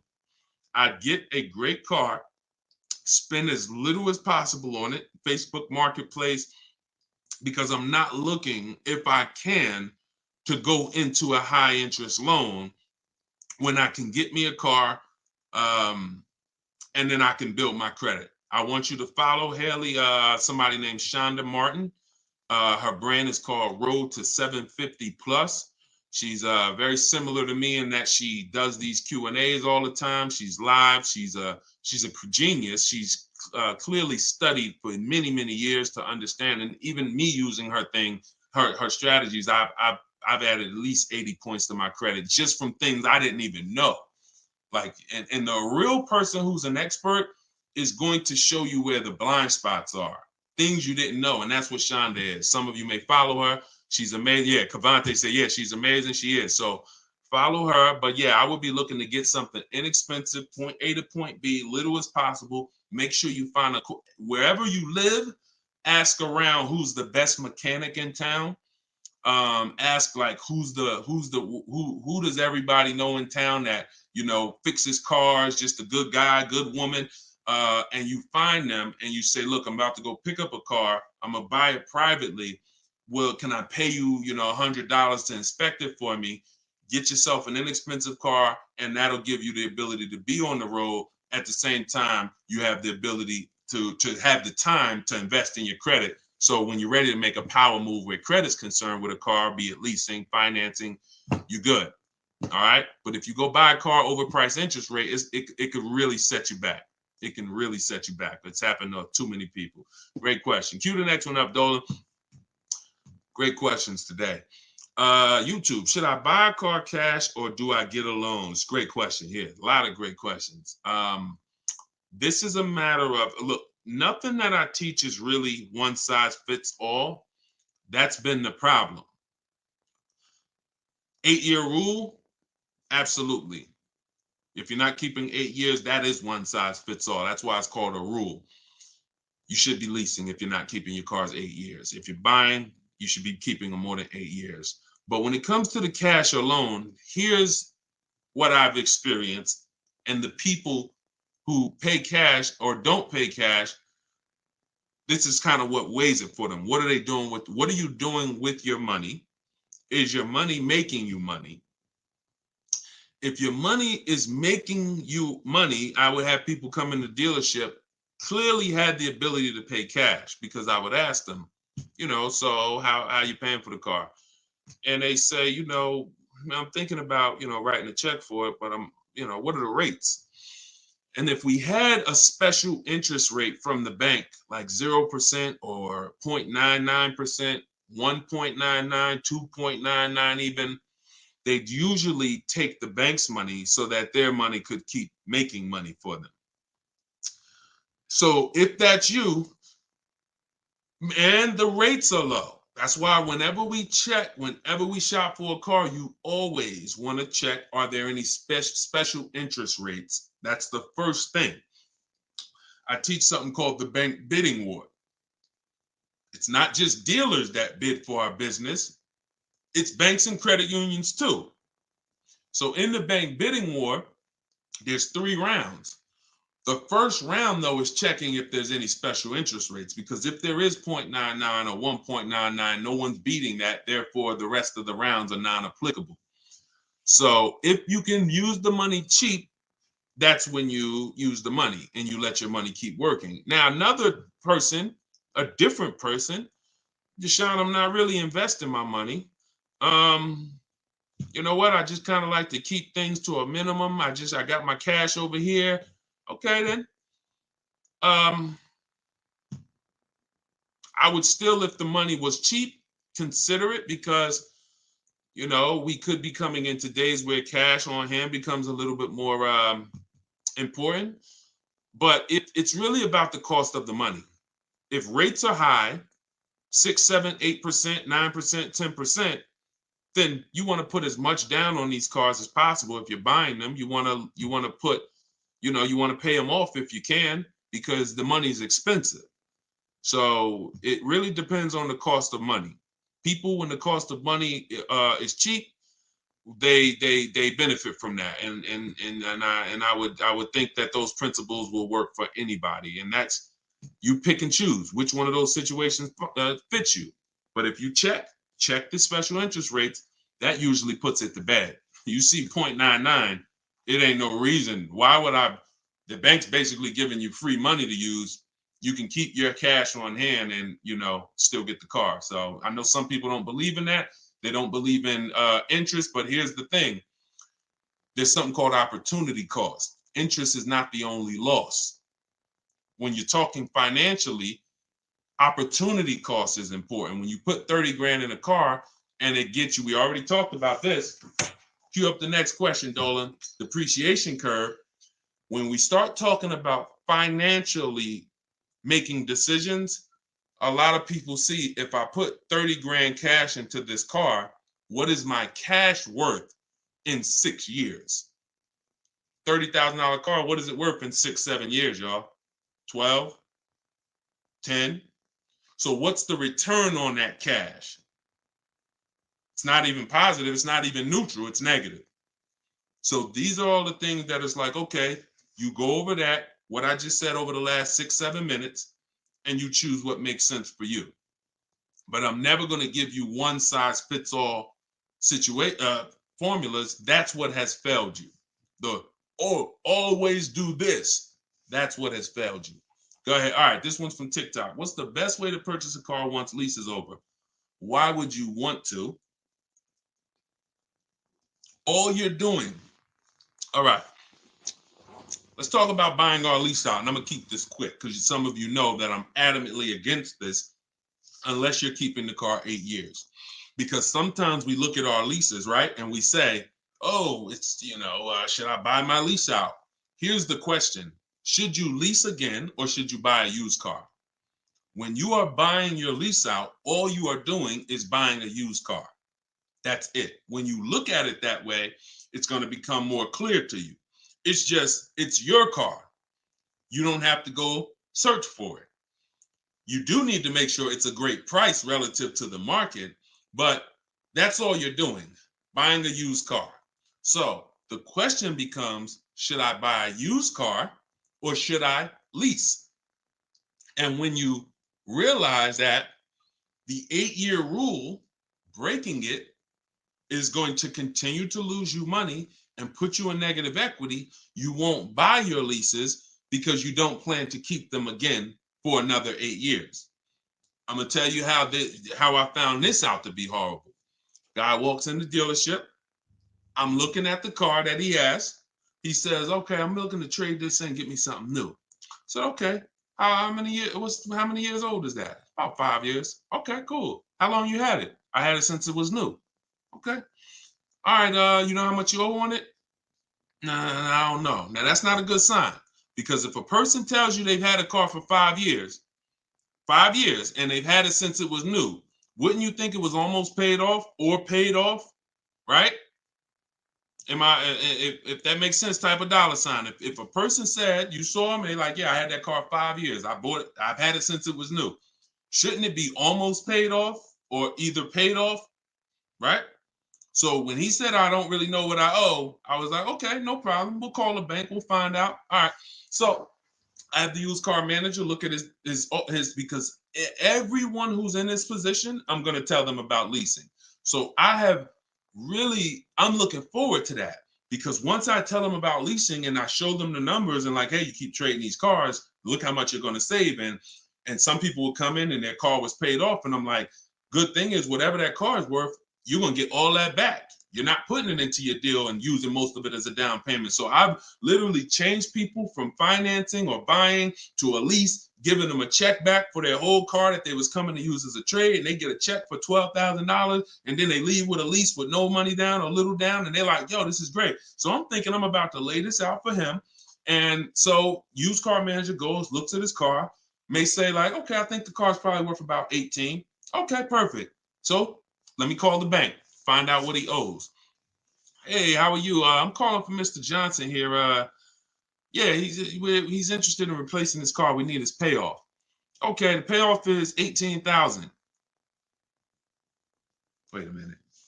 How the heck is the payoff 18,000? Hey, Mr. Johnson, they're saying you still owe 18,000. Dang, it's that much? Yeah, I didn't know it was that much. Wait, I thought you said you had the car since it was new. Yeah, I did. You know what happened? We leased it for 3 years, and then we had bought it when we bought it after the lease. That's how I learned how bad this was.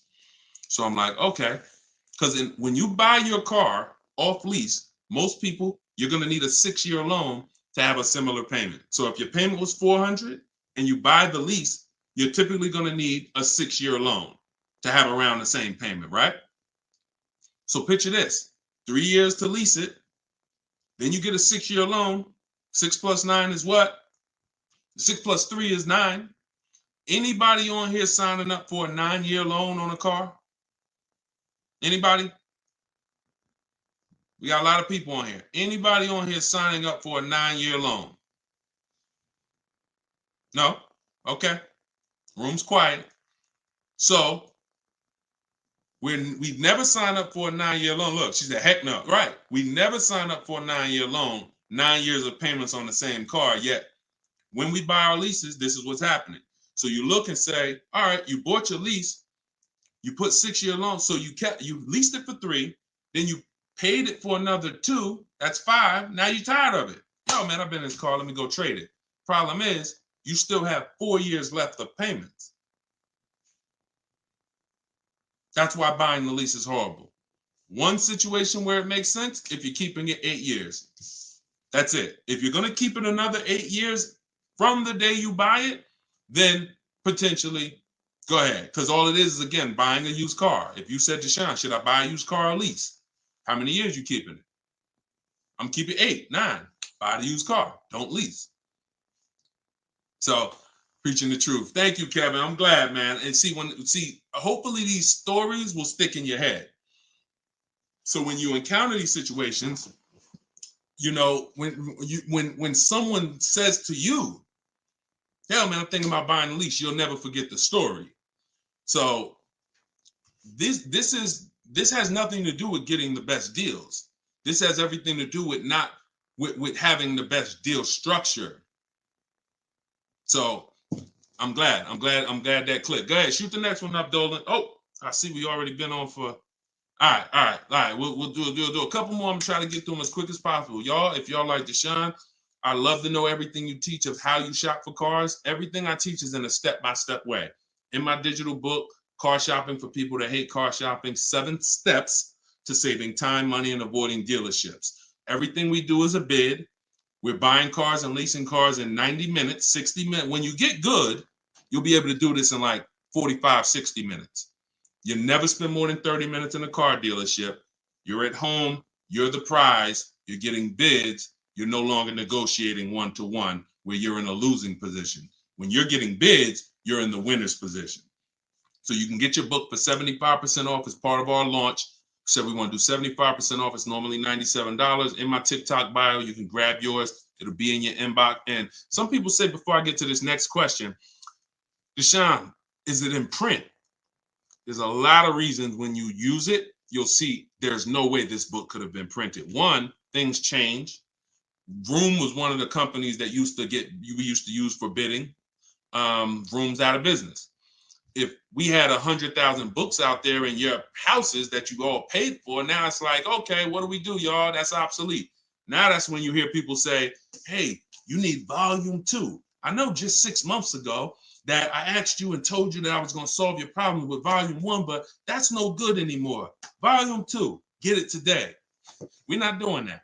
And there's nothing against them because, again, they did what works, but we didn't want to do that. I wanted to be able to update this book on the fly. What I did when Broom went out, I updated the file. Everyone's book was updated. And there's also links in there. There's links to videos. Like I said earlier, you have my scripts in there. That was all stuff. You're going to be copy and pasting this. There's no way I could have did that in a physical book at all. All right. What do you think of swap a lease? If you can get a great lease deal, absolutely. Absolutely. We always compare, divide the monthly payment into the MSRP. The 1% rule has existed way before I started, way before I even got in the car business. The 1% rule said if you can lease a car for less than, for 1% of the MSRP, no money down, no money out of pocket, just, covering the first month's payment, you stole a car. Coincidentally, every lease I've ever had was under 1%. I paid $330 a month for my $35,000 Jeep Grand Cherokee Laredo. I paid $325 a month for my Infinities, then $345. Then my highest one was $390. And that was a $45,000 vehicle. So these are under 1% leases. In order to get 1% leases, you need to shop multiple offers, but you also need a great lease program. So what we always say is under 1% is a steal. You'll see there's 3 categories of leases. Steals, great value. Those are under 1%. Great deals. Those are between 1% and 1.5%. And then where it's time to chill, over 1.5%. You're paying too much for a car you're giving back. So if I was taking over someone's lease, I'm judging it by the same thing. Leasing is a value play. How much car can I drive for that payment? It's the ultimate way. The lower that percentage is, the more you've leveraged your money into a great car. So yeah, I'll check swap a lease, definitely. Go ahead, shoot the next one up, Dolan. This one's from TikTok. Can I sell a leased car? Who didn't know you could sell a leased car? Type me. My cousin left me his 2020 Toyota Highlander with 2,000 miles, so I need to get out of my lease. I don't need 2 cars. Okay. Equity assessment. Call the leasing. Matter of fact, I'm not going to repeat it because I already talked about this at the beginning of the broadcast. So after the broadcast, go to the YouTube page. You'll see it. I think it was either the first or second question. So within the first 10 minutes, I talked about how to do the equity assessment. You're going to follow that process. And this is all in my book. If you're like, Deshone, I don't even want to watch the video. Is that in the book? Absolutely. Because everything I'm teaching you is out of 1 step in my 7-step process. So the equity assessment is step 2. After we decide leasing versus buying, that's step 1. That's the most important question. Foundation of your car deal is, did I lease when I should have leased? Did I buy when I should have bought? Once you pass that, now if you have a car to replace, you need to do an equity assessment to see, do I have equity? Am I at a break even, which means I can get out? I'm not going to make any money, but that's fine. I can get out. Some people got a lease. I could get out the lease early. You technically can't do that because you're breaking a contract, but if you can sell out and break even, then you can get out early. Or do I have a negative position in which case I can't get out early? In the case of a negative, if you have a negative position on a lease, you can't get out early without penalty, without those payments. But if you're a negative equity on a finance, then that's different. There's no negative equity in a lease. I know we kind of use these terms interchangeably. Negative equity is only with a finance because you have to pay the money. With a lease, if what I get offers for, if it's below my payoff, then I just stay in the car until the end. I don't have negative equity. So you do the equity assessment, and hopefully you can break even. And the good thing about Toyota, if they haven't changed it, and I remember right, they don't have a third-party restriction. So you should be able to, if those offers you get are what you owe or higher, then you should be able to sell that car right to CarMax or Driveway or AutoNation, whoever makes you the highest offer, and you can be out of it literally. You do that today, you could be out of that car tomorrow. All right, so keep me posted. Go ahead. Shoot it.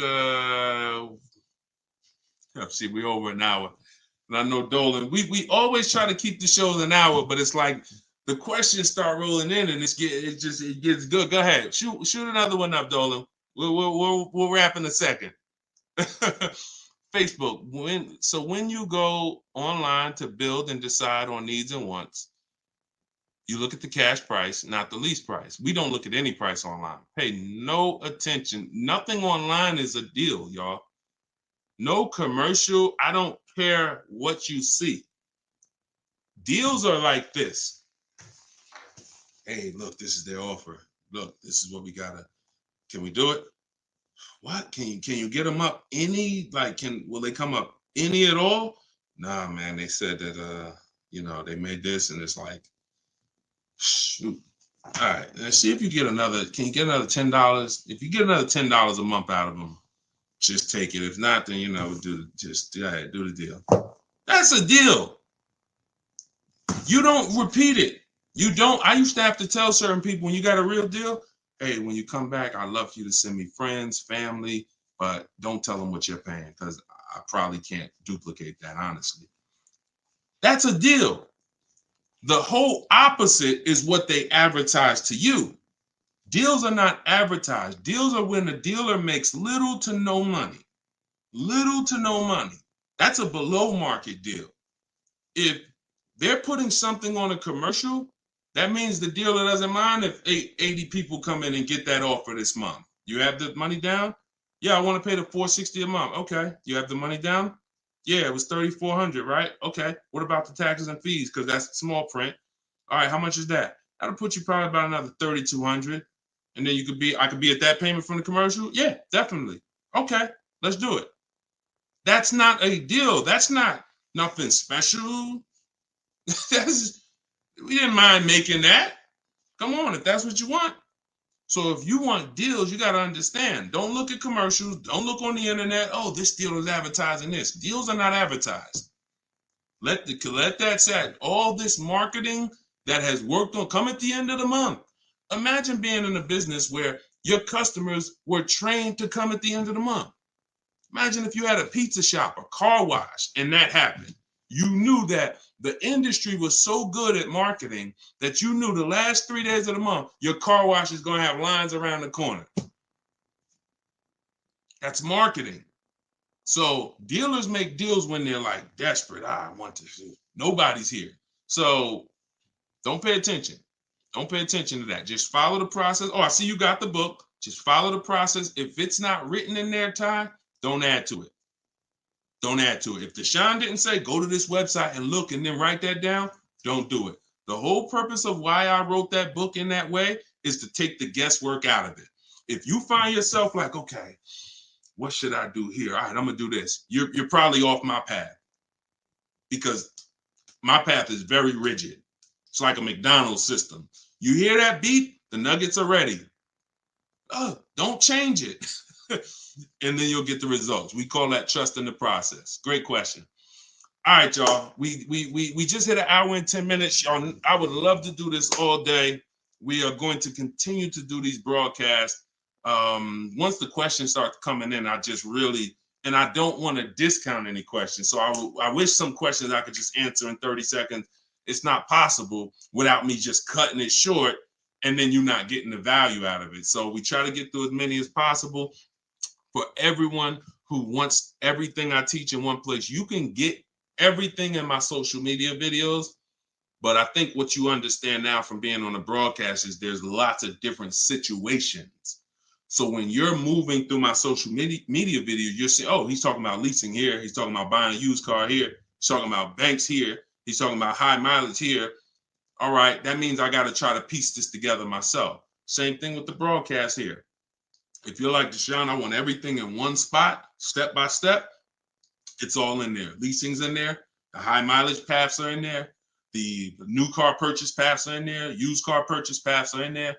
And step 7 of my book is delivery. So you shouldn't be thinking, oh, I'm gonna read the whole book, then I'll start shopping. No, it's action guides. It's essentially a big checklist. Do this, do this. By the time you get to step 7, you should be picking up your car, getting ready to have it delivered. So that's the way it is. You don't take a quiz at the end. The quiz is, if you did it right, your car's on the way. So everyone can get your book for 75% off as part of our launch. It's in my TikTok bio. Grab yours, use it, and please make sure you email me your deal. As soon as you make your deal, send me an email. Deshone, check this out. I don't want to see just the car you got. I want to see the price you paid. You're going to have price assurance, and I'm happy to be on this journey with you. So get it in here. I'm going to send this link. I'm going to type the link one more time for you guys here on Facebook and YouTube. In case you missed the countdown, I just typed the link. You can grab it there. TikTok, Instagram, it's in my bio. Click that website and then click that button that says 75% off. So until then, thank you, Ty. Great questions today. Great questions. All the questions were good. And I'll see y'all on the next broadcast. We'll keep this going. God bless y'all.